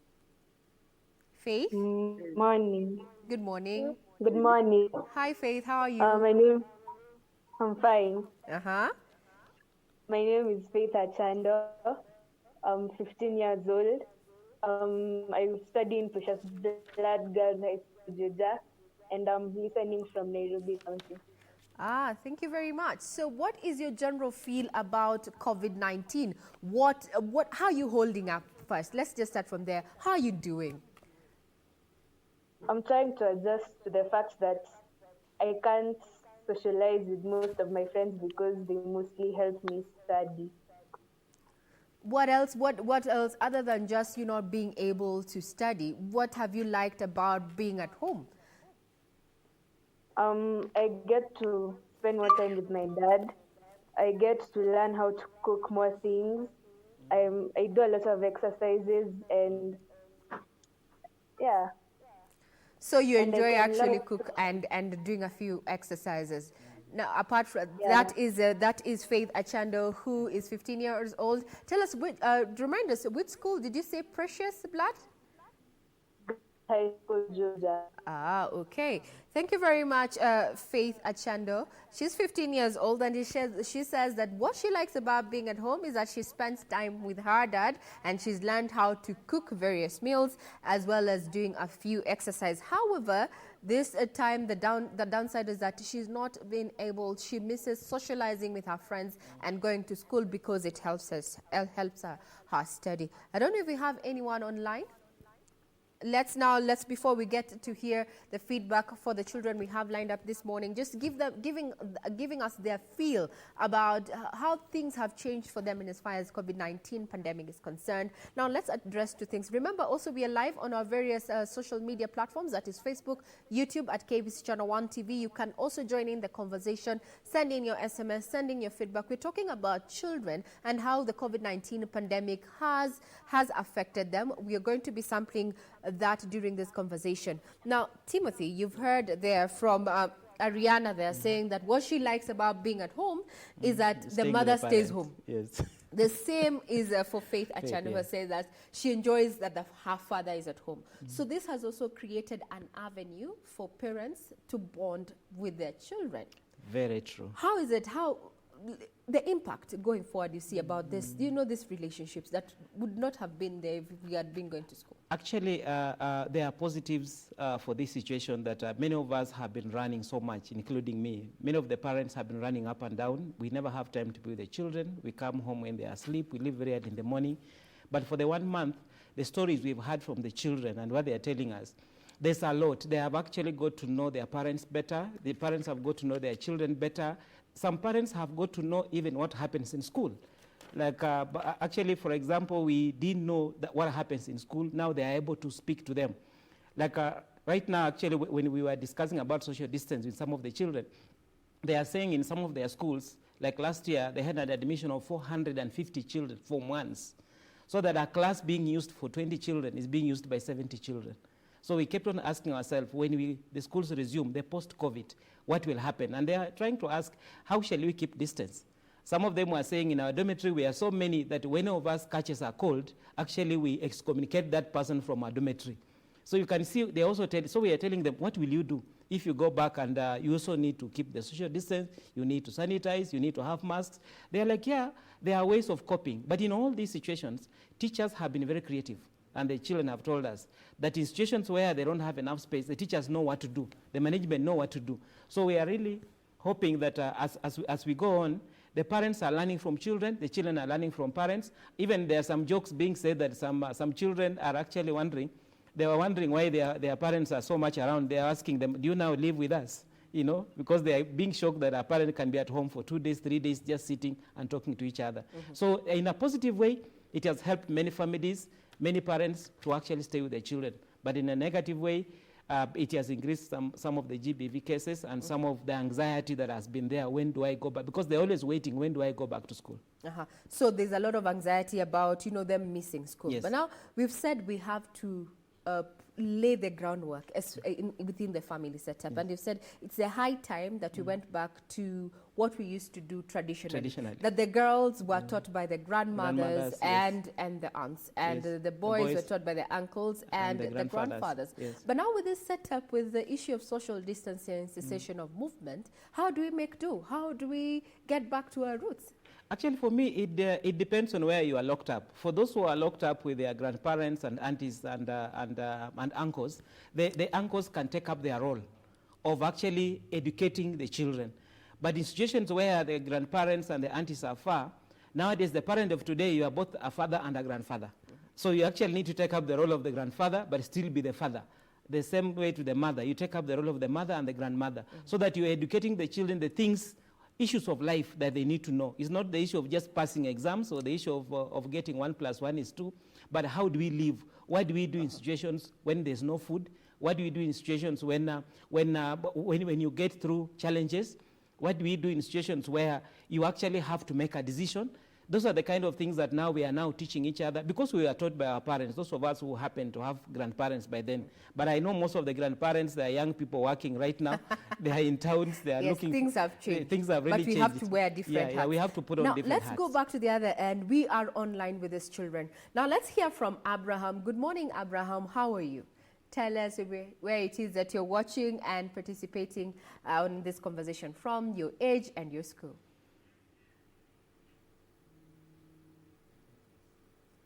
Good morning, Abraham. Hey. There's a problem. Abraham, I think there's a problem with the network. He can't hear me properly, but soon we have that in hand. We will go back to Abraham.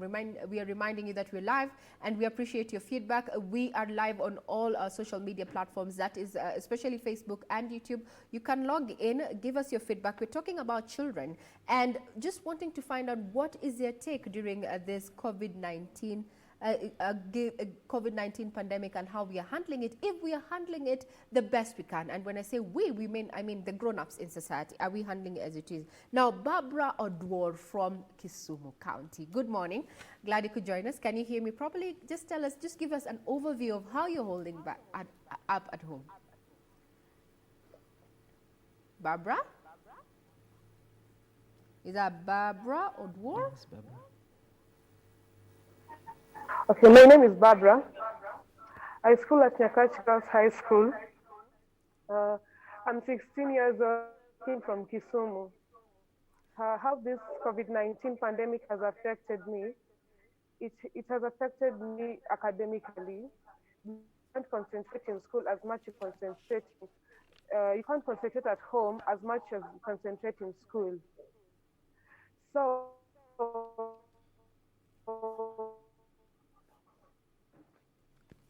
yeah. So it seems there's an interruption there in terms of our connection. Yes, so we go back to you, Barbara. Okay. We're back online. Continue, please. Okay. I was saying that since some of the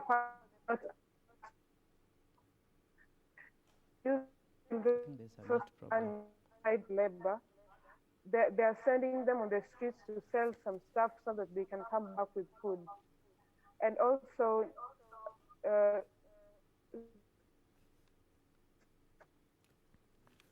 apologies for that. It seems that we're having a bit of an online network issue there, but once it stabilizes, we'll get back to you, Barbara. That is Barbara Odwor from Kisumu County, a student of Nyakach at 16 years old, and one of his concerns, Timothy, there was the issue of lack of concentration. She says that it is not, the level of concentration does not match up when she's home, like when she's school. She's concerned about her studies, and she's mentioned something very important there, issue of child labor. Children are being sent out there to fend for their families. Exactly. I totally agree that home is not the best place to learn as a school. That's why we have a school where everything is done. I agree that the environment at home is not a learning environment, and I agree with Barbara with those points. But at the same time, as I told you, children are always learning, and children are active, and they have to do something. We totally agree. When we said GBV has increased, even child labor has also increased, because the children now will not just stay at home and stay hungry. They'll actually will have to go and vent for themselves and get something to eat, because the parents who are working right now, they're also staying at home. You can imagine the parents who are used to earning every day. Every day is when they get what they bring home. They cannot just sit with the children. You know of the case of, which was raised by you, the media, yes, of a mother who was cooking stones for the children, yes, for the children in Mombasa, yes, just to cheat the children that we are cooking something. In such a situation, children who are very sharp, they'll say, I'd rather not let my mother die. I'd rather go out and do something and be able to bring. And that's why we are saying child labor is also on the rise. And it's up to us, again, the parents, to actually tell children, you cannot do child labor. You cannot only be involved in child work. We can teach you how to do things, but not into child labor. But again, at the same time, we are saying, is the provision by the parents. What are the parents doing to take care of the children? You know, when the children are in school, the parents don't spend so much money. We agree that the parents are spending too much money at home because they have to feed the children 3-4 times a day. Okay? But when they are in school, when you've paid fees, actually, you don't have to worry about it. Yeah, so I agree with you that we need to guard against child labor and any other labor that will expose a child to any hazard. Now, we are also concerned about your feedback on Twitter. So if you want to get part of this conversation, our Twitter handle is at KBC Channel 1 and KBC Channel 1 TV. There you can see we have children from across the country. Kisumu has been represented. We had Mombasa with Ariana. We also had Nairobi there with Faith. We have so many other children who have come online to just put into perspective the issue of COVID-19 and how the situation is affecting them. Now, schools are closed. They're not socializing as they should. If they have to go out, they have to don on mask. And there's also, we've just had from our guest this morning, the issue of gender-based violence, Timothy. This is happening. Children have been witnesses to antagonism within the family setup. How is this affecting them, and in the long run, how is this going to affect their relations going forward? You know, they're seeing their mother and their father fighting, and that is bound to have, you know, some ripple effect in the future. As I said, they are still learning.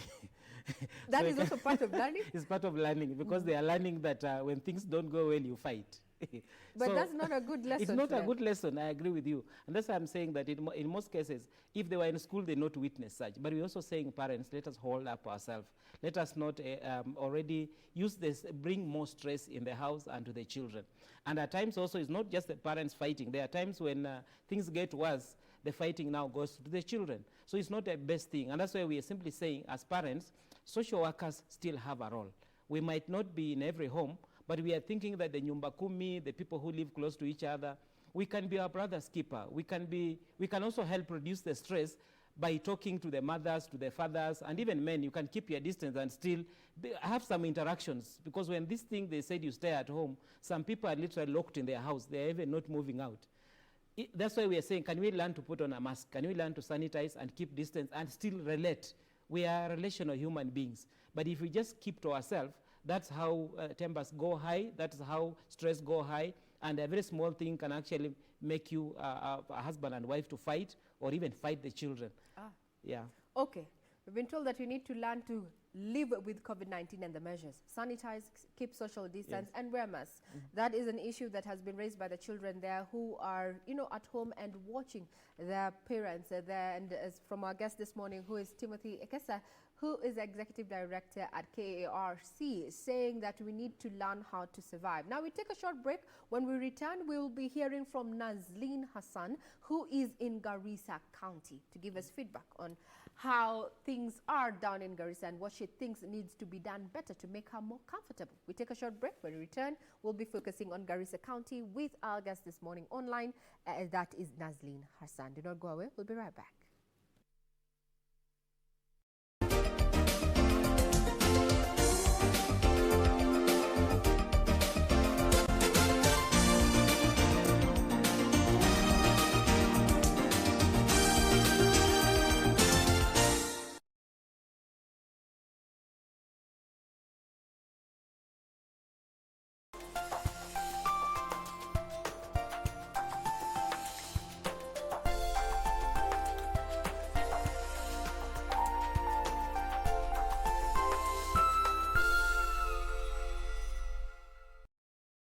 Top on Channel 1. Mesi yangu na Pamela ni legit mbaya sana. Na wish tu ungeacha kwa tu negative. I'm not being negative, Wanjala. I'm being realistic. Wani support kweli. But I am not getting involved with Abasi. I don't like playing his games. It seems my sister is really keen on pursuing this charity event all by herself. Unahakika kingi hapa? Hapa? Kathy, does she ever talk to you? Kwa nini? Kuuliza tu. Do we need to talk about her every time we are together? I'm sorry, but I really need to see my dad. You will, I promise. And why doesn't he want to meet me? What makes you think he doesn't want to meet you? Have you met him before? Nancy said... Aha, Nancy. Mko sawa? Tuko sawa, bro. Hatuko sawa. Ni nini mbaya? Ni huyu kijana. This weekend on KBC Channel 1. Misa zote basi mimi madawa na mimi. Kwa nini mama? Sasa usipokumbusha utarekebishika vipi mwanangu? Angalau na wewe onekani kama wanadamu, wewe kama mtu. Utakichea wewe kwenye wadhifa wote kwa kwenye baba. Iwe baba, Mama, iwe mama, iwe Yusuf. Hakuna mtu aweza niambia mimi kitu hapa. Sasa kama watakuelewana na mimi, basi si ninachokwambia. Niache. Niache.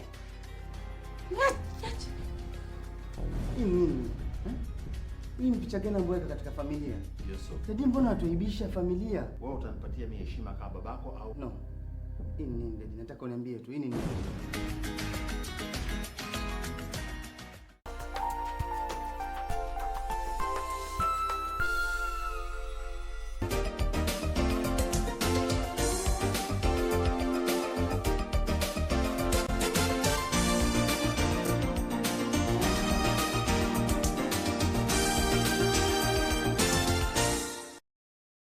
Good morning once again. We are tuning in. This is KBC Channel 1 and you're watching Good Morning Kenya. I'm Regina Manyera Gitao. This morning we're talking to a demographic that has somewhat been excluded in as far as COVID-19 pandemic is concerned. These are the children. So this morning the show is dedicated to children so that they can tell us what we have done and what we need to do so that we can lower their levels of anxiety. Now we're crossing over to Garissa County to Nazleen Hassan. Good morning, Nazleen.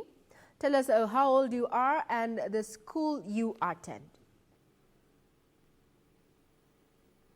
Hey Nazleen, how are you?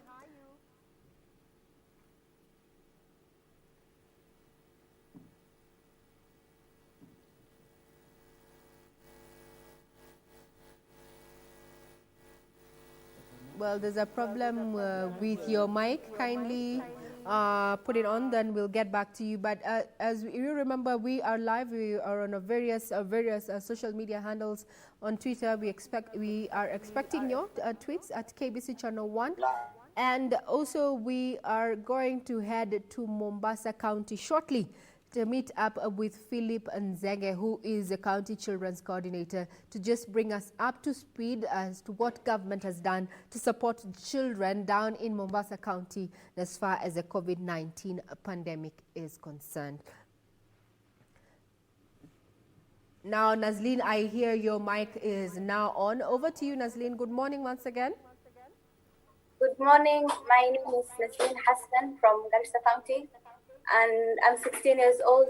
I go to Light International Academy, and the issue with coronavirus in Garissa County is that with most of the parents being low-learned, we don't have the accessible internet and the gadgets that we need to access the internet. And also the quality of the is so slow, like you can't load anything. And also availability of the because they have to work money, like it's not easy for them to be home so it's not easy for them to be home.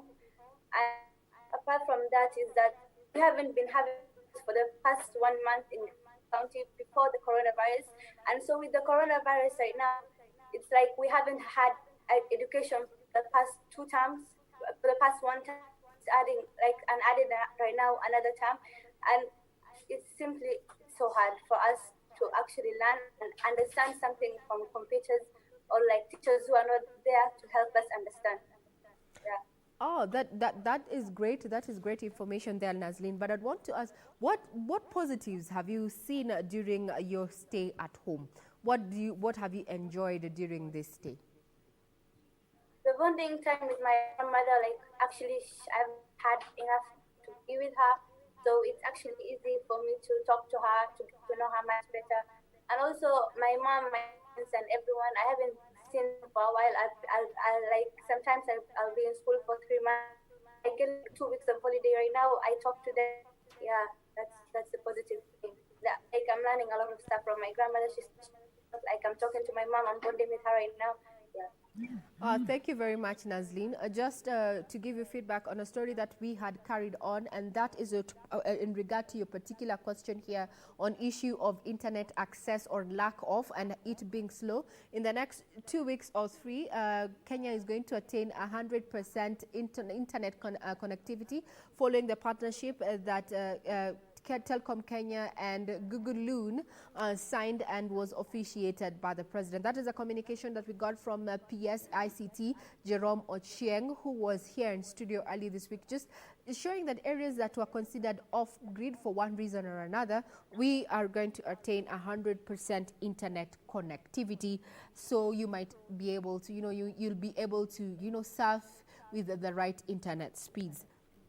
Concerns there, just Timothy, just on a one-on-one basis, it seems that parents are now having an opportunity to bond with their children, and children are actually saying, and I can quote Nazlin say, I get time to talk to my mom. Yeah. I get time to talk to my mom and my grandmother. Maybe this is an opportunity to go back to our roots and give that kind of education you're talking about? Exactly. It's a very big opportunity that we should not miss. For the 21 days that we've been at home and the next 21 days, let us give the best education we can to these children, because it's an opportunity that we might not have again.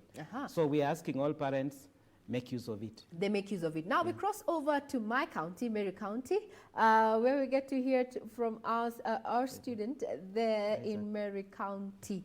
Good morning. How are you? Tell us your name and with your age and also the school that you attend.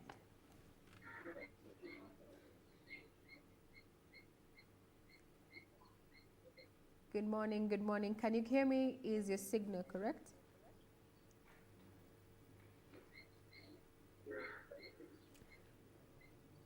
Now, Isaac, can you hear me? Isaac from Meru County. We are waiting on to your signal. Well, we are getting that right. Just remind you that we are live. And we're also going to be hearing from Mombasa County soon about the status report of what the county government has done down there to ensure that they're supporting children during COVID-19. I understand, Isaac, you're back online. So good morning, Isaac. Tell us which school you attend and how old you are. Good morning, Isaac.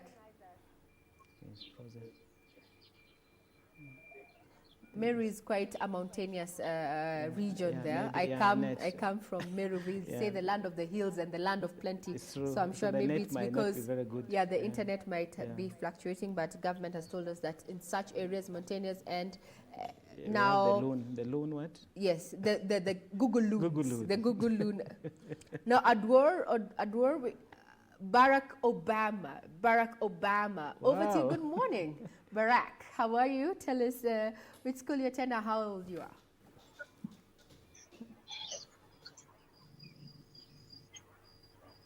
And I school at the time. You go to school at Aga Khan. Just tell me, what is your feel? How are you holding up? What do you want to change? How are you doing? By the way, let's just start. You have a very awesome name there, Barack. So how are you holding up? This coronavirus pandemic has affected me as a learner.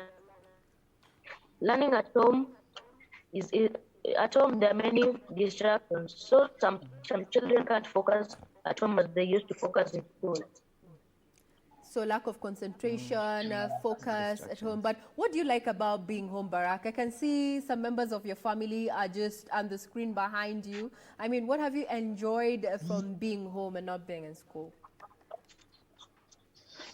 Staying at home, at home we learn, we do some, for example, we do some work, for example, like cleaning the house. We usually do that. So do you enjoy doing these house chores, or are they too much for you? I enjoy. Good, nice. That is good. Continue assisting in home chores. There are not so many people actually enjoy that. That's the kind of learning that you're talking about, doing house chores. Informal learning, non-formal learning. Informal learning. And maybe it's part of the CBC. CBC actually says they want children to be practical. Not just doing exams. It might be part of CBC. Now, Barack, we'd also want to know, what is your take in regard to this COVID-19 from your perspective, from a child's perspective? It's a high time we heard from you. What do you think, what is your general feel about COVID-19 pandemic? I was thinking that what the government should do, providing sanitizers and masks for the children, and also providing supplementary books for the children, especially the ones who are for their KCP and KCSE exams. Very well said. So if I was to ask you a question, if you've been away from school for around 2 months, what would you feel if you're told you're going to repeat this particular year? How would you feel about that? I will feel bad and I will not like it. You'll not like it. So you want to proceed into your next class? Yeah. Very, very, very well. Now let's cross over. That is Kisumu County there. Barack saying that he enjoys doing chores, but he would not totally be open to repeating the class courtesy of COVID-19 and the close of schools. Now we cross over to Mount Meru County, where we had Isaac on standby. Now, Isaac. Kimathi? Hello. Muga. Yes, I can hear you. Muga. Mkwega. Ibwega sana. You're watching KBC Channel 1. Just give us a feedback. Just what is your take? How are you feeling how are you holding up during this COVID-19 situation? We're really trying as much as possible to get on with this, to cope with the COVID-19, because it has affected us, me personally, spiritually and socially. I cannot socialize with my friends the way I used to do in the past, get on, hang around with them, have fun with them. I cannot still go to church, have my time with God. It's too late. I still fear getting the virus. I fear losing much in school. I fear repeating the same school. So it has really affected me so much. I can't just help but just thinking about this pandemic. There, you're fearful about contracting the virus, and also you're concerned about being told to repeat a class. You're not open to that, and that you're missing out on church and time to just bond and bond with your spirit. But you know, you can worship from wherever it is that you are. You don't necessarily have to be in church, Isaac. Kimathi, you can pray from anywhere. Hallelujah. Amen. Thank you very much, Isaac. Thank you very much. Remember, we are coming to you live from all counties this morning, and you're talking to children to just hear their feedback about how it's affecting them. We know we've made decisions, government has made decisions, parents have made decisions during this COVID-19 to just ensure that they take care of their children because they come first. Question is, have we put the children into consideration? That was either Kimathi, who comes from Meru County, so we had an opportunity to speak our mother tongue on national television, but hey, that's why we are KBC Channel 1, and you know, hii ni shirika la baba na mama, so we can afford to do that. Which means children can be learning mother tongue at home. Yes, children can be learning mother tongue. Hey, I'm not too sure if we are the ones to teach them mother tongue. I may not be very good about it. Yeah. But remember, we are live on all counties, so we are trying to sample everyone, and we're going to be doing this, and you're watching this only exclusively on Good Morning Kenya on KBC Channel 1. Now we cross over to another county. That is Tamasha. Now, good morning, Tamasha. How are you? Tell us how old you are. Tamasha Chapkemboy from Nakuru County. Good morning. Tamasha, beautiful name. Tamasha, hey, how are you? Good morning. Tamasha, I think maybe her mic is off or something. Tamasha there is having some issues of internet, but there we've heard from Barack. Oh yeah, Tamasha, you're back online. Yeah, let's do this. Good morning. How are you? You have a very beautiful name. Tamasha, should I wave? Hey, hello. Hi, Tamasha. How are you? I think net problem. Yeah, there's a network problem, but when we get back, we're going to be talking to Tamasha Chapkemboy, who is from Nakuru County, to just give us feedback about the situation on ground. Now, let's just work on your mic, Tamasha, so that we can better hear you. We are having a bit of feedback on our end, and I think the internet is a bit slow on your end. Kindly work on that. Then we're going to get back to you shortly. Now, Timothy, just in a comment there that has been made by Isaac and Barack, the issue of the possibility of repeating a class is not something that they are open to at this point. I know it's a big thing even for you when you're in school. Repeating actually means that you didn't do so well. It means that you did not do what you were expected to be done. No child wants to repeat in a class. And that's why this discussion, for me right now, the teachers, the management, we should be discussing these issues. What do we do so that we don't also stress children again? No child wants to repeat because they might think they are repeating because they failed. They are repeating because they did not perform well. But this, because of COVID, it's not their mistake that they are repeating. And that's why we are saying right now, the discussions going on with the school managers, with the social workers, should be how do we handle this situation in a way that we don't put so much stress on children. Yeah. We need to have those conversations. Well, now we're waiting for Tamasha Chepkemboy from Nakuru County. We have Agado. Faith Agado. Faith Ayano. Hello. Good morning. How are you? Oh, we are back. We're back. This is Nairobi County. We're back. Now, there Isaac and Barack raised a point there, the issue of repeating a class. Would want to know, what is your take? Would you be willing to repeat or rather retake this year, since that you've missed almost a term plus? Would you be open to that, Faith? Not comfortable repeating with the grade I'm in right now. It usually discourages people because most people say if you repeat, get a lower grade than the grade you had the last exam you did. So I'm willing to sacrifice August, November, December holiday so that I can move to class. Ah, very well. Faith there is ready to sacrifice the remaining of the school, not just to avoid repeating. And her argument is that conversations out there is that whenever you retake a class, you're bound to get a lower grade. We don't know if that's scientific, but that's just a feel. Remember, we are coming to you live and we're appreciating your feedback. Our SMS line is 2154. Our Twitter handle is at KBC Channel 1. And we are on Facebook Live as well as YouTube, just to try and put this into perspective. Remember, we have representative across all counties. Now we have Ahmed on the line. Ahmed, how are you? Ahmed? Rukia. Ahmed apparently has gone offline. Rukia? Good morning, Rukia.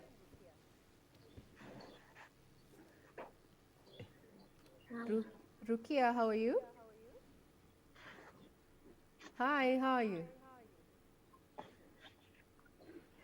Good morning. We can, maybe the mic is off also. Good morning. Well, they're trying to set up there. That is Rukia. We still have Tamasha Chepkemboi on standby while they're working on that. And we all know about what the internet is all about. Remember, government has ensured now, as we talk about matters of internet, there's also the issue of how we are using this internet at home. Maybe that's something we also need to address, the issue of overexposure of children during this time, especially now that we are on our laptops, on our phones and everything else, and they're home. How should we handle that? It is true. That is an area of concern. Online sexual exploitation or even online abuse, there's a lot going on. And that's why we also need to educate our children about which chat rooms not to go.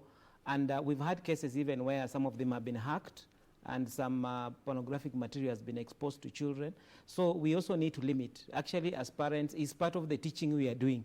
The same way we use our phones, we use our laptops, we also need to expose it to our children so that they know there's some place. Internet is a very good thing, but it can also ruin the whole country. So we are simply saying it's education, education, and education. Yeah. Education, education, education. And we need to limit the exposure that we are meeting out on children. Tamasha Chepkemboi from Nakuru is on standby there. Rukia also is on standby. But now we cross over to Alex. Alex Adeya. Alex, good morning. How are you? Tell us how old you are and the school you attend. Alex? Alex is from Busia County. Adjust your mic, Alex. Your mic is muted there, Alex. I understand Alex is from Busia County. Are you ready now, Alex? Hello? Yes. Good morning, Yes. Alex. How are you? Your sound sounds very clear. Good morning. How are you? I'm fine. You're good. Tell us I'm how old are you and which school do you attend? I'm 14. I go to school in Our Lady of Compassion. Hello? Yes, we can hear you. We can hear you. Keep You're 14 speaking. years old. Continue speaking. Just tell us, what is your feel? How are you holding up during COVID-19? And what are the areas you think we need to improve as grown-ups, that is? The internet is bad for us, mostly who are near the border. Sometimes the internet is from Uganda, not Kenyan. Fault in internet. So you're getting internet services from our neighbor there, Uganda, instead of Kenya. Well, the government just confirmed that in the next 2 or 3 weeks. And since the school closed, we haven't got in touch with teachers to know on homework. We are on our own. Very well. So what are you doing now because you cannot get in touch with your teachers? What are you doing? What are you doing to ensure that you still keep up with your studies? I look for my own work and do. And who who supervises? Who marks? Family help. Who checks your work? Who checks your work? Who supervises? Yes. But who supervises that work that you're doing? And who checks it? Who marks it? Or you just do it and who marks your work? I think he has frozen. Okay, well, that is a very proactive child. I look for my work and I do. I look for my work and I do. And besides, internet there. Rukia, I think you had muted your mic. You can adjust that. Then we get to you. There is Alex from Busia County, 14 years old. He said he's not gotten in touch with his teachers, so he has taken a proactive.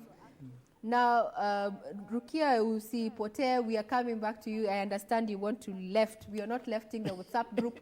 We are here to put these matters into perspective. Now, we cross over to Garissa County. We're going to come back to Alex, who said he's proactive. Now, Rukia? Good morning, Rukia. Rukia, we can hear you, but we can't see you yet. So kindly adjust that. We know there's an issue of internet in Garissa County, but the government there has. Rukia, are you ready now? No, it's not aware. If you're not ready now, let's go back to Alex and talk about issues that Alex raised, that he cannot get in touch with his teachers. He has decided to do his own work. He is not so sure about who checks his work, but he's doing his work. And he said the internet is an issue, especially in the border. No, maybe that's another issue, the issue of there is no equity in terms of this online learning. And what are you doing to advocate that you have at least equitable resources? Actually, the whole program the president had started with about having laptops in every school and connecting electricity in every school and being able to have internet, it was a very good thing, which if implemented in full, it will help, it will equalize this country. But I totally agree there are some areas where even the network for telephony is a problem, where we don't have internet. Like you can hear Alex is saying they get it from Uganda. Now you wonder why Uganda has better network than Kenya.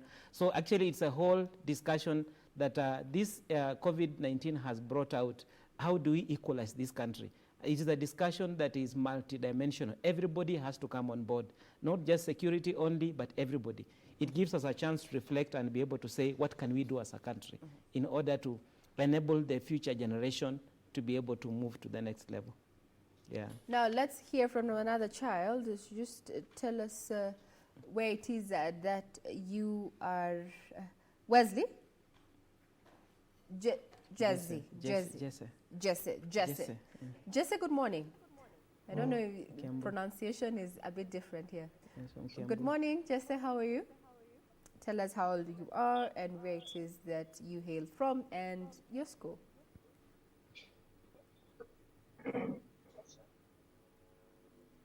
Jesse? Good morning. Jesse. Is your mic off? Can you put on your mic? Put up. Yeah, good morning, Jesse. I think it's the mic. Your mic is not on mute. Put on the mic. Okay, your mic is, yes. Put it on. Good morning, Jesse. How are you? Good morning. Good. Now you can. Jesse. I'm Jesse Tembete from Kiambu County. I'm 16 years old and I study at Kiambu High School. Good. Now we're talking about high school life. What I know, second term is, I don't know if it's music festival or drama, no, music festivals during the it has all the functions. Yes. So what have you missed about school? I know second term was all about music. What have you in particular missed from school? I have had a big connection and a very nice connection with my teachers. So most especially, I really miss my teachers because they're like my best friends. Yeah. Oh, your teachers are like your best friends. So, and what have you enjoyed about being home during this time? Well, okay, this situation has had its pros and cons. Like one, I've been able to improve my work ethic. Like I've been able to be independent as a person in my reading, which I was I was struggling with before. But right now I'm able to read on my own and I'm able to do my own work because we're supposed to do the work on our own. That is Jesse there from Kiambu High, just telling us that he has become a bit proactive and he misses his teachers there, his best friend. Now, in the meantime, while we're still looking, focusing on Jesse and what he has said, Moringo Ndikwe, unmute your mic. We're coming back to you there.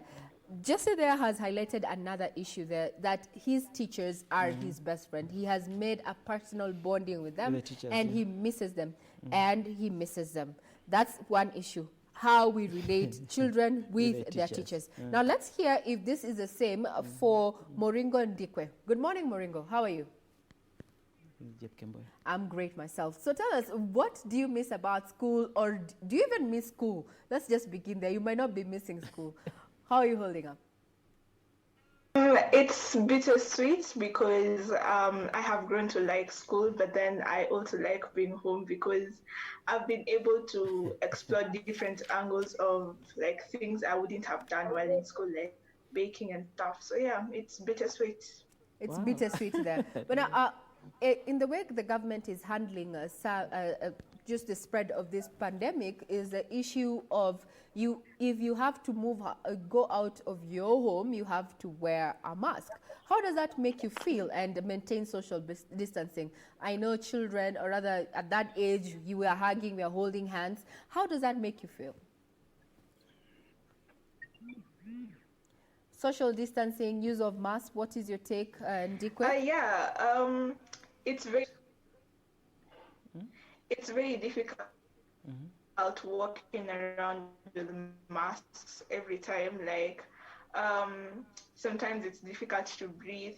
It's hot outside, so it just becomes a very difficult scenario. But I get the point where the government is coming from, and we might not like it, but we just have to comply with what they say, because nobody wants to get the virus. And if masks are one of the safest ways, then yeah.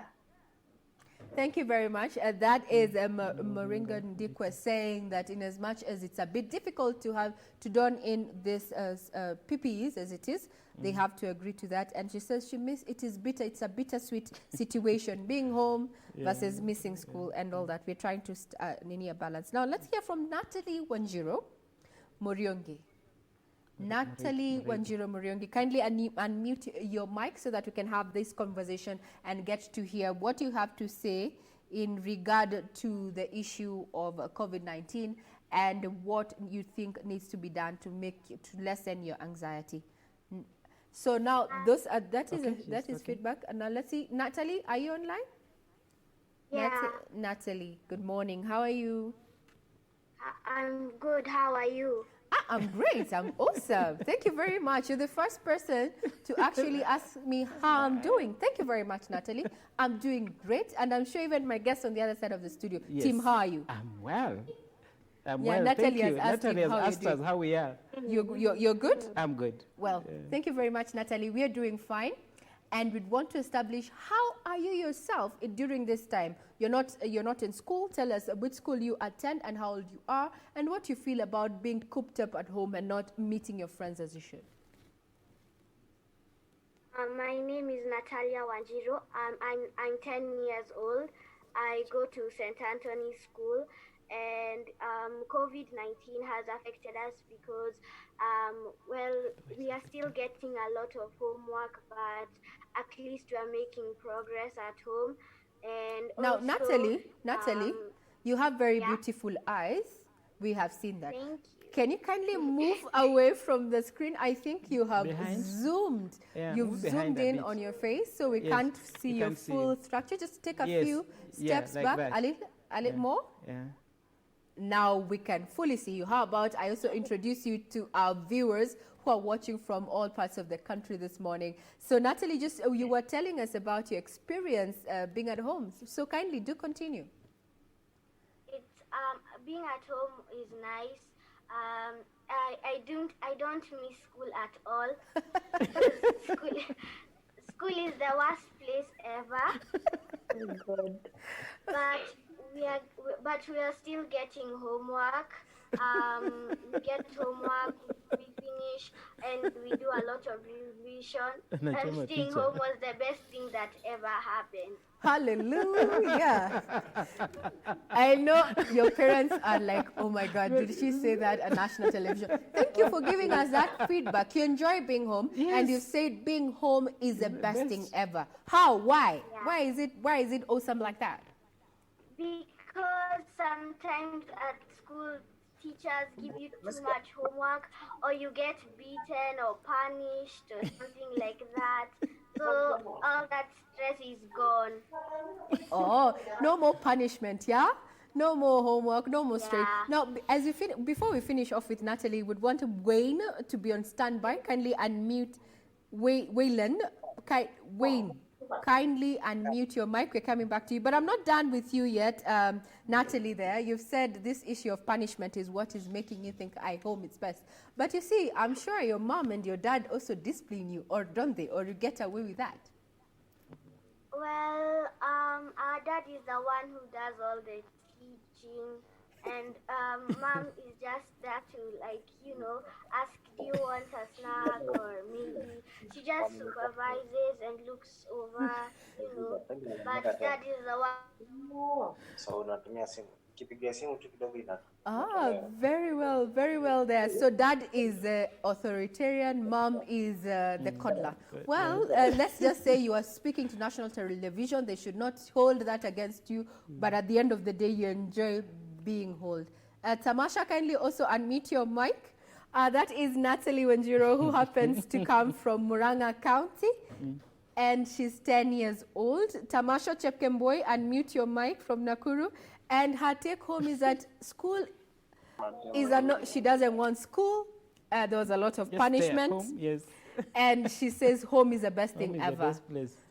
Oh, yes. Wow. Tamasha, once again, we want to repeat, we are having you online, but your mic is on mute. Kindly unmute the mic so that we can get back to you there. Team, there are children appreciating being at home. Yeah. Natalie says this is the best thing ever. It is called Matiang'i children voices. should hear that. You should hear that. We don't need schools. We just stay at home, and it's a very good thing. Now we cross over to Tamasha. Thank you for coming on board. Tamasha Chepkemboi, we had you earlier, but we had a problem with the network from Nakuru County. Good morning, Tamasha. Tamasha, good morning. How are you? 5. Oh, how old are you? You're 5? Yes. Where did your front teeth go? Where did you take your front teeth? Oh my God. Don't worry, you still look nice. Hey, tell me, what's your take about this COVID-19? And I'm sure you know you're not going to school. And how has that made you feel? Tamasha, nasikia unakwambia uongea. Yes, ongea na Mimi. Mimi who is waving in studio. Me who is waving. Talk to me. The rest you'll talk to them later. Tell us about your feel about being at home during this time. Ongea. I'm feeling sad because of coronavirus. Because of coronavirus, the disease is very bad. Wash your hands. Oh my God. Tamasha, tell the people who are telling you to direct you on, how to answer the questions. Just let her speak. Jaribu, zungumza nami, talk to me. Niambie maoni yako ni gani? Uko nyumbani, haujaenda shuleni, wewe ni wa miaka 5, haujaonana na marafiki. Huu ugonjwa umekupeleka vipi, Tamasha? Zungumza nami.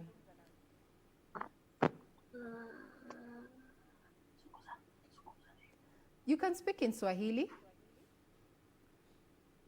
Or do we say Kongoi? Thank you very much. Thank you very much, Tamasha. That's our youngest participant this morning. She's 5 years old. And she's just saying this disease is very bad. That is Tamasha Chepkemboi from Nakuru County. We've been trying to get her online.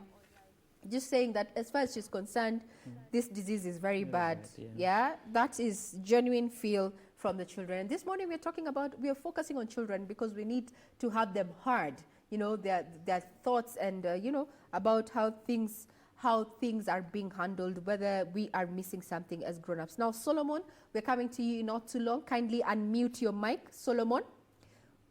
Solomon, we are coming to you. Kindly unmute your mic so that we can have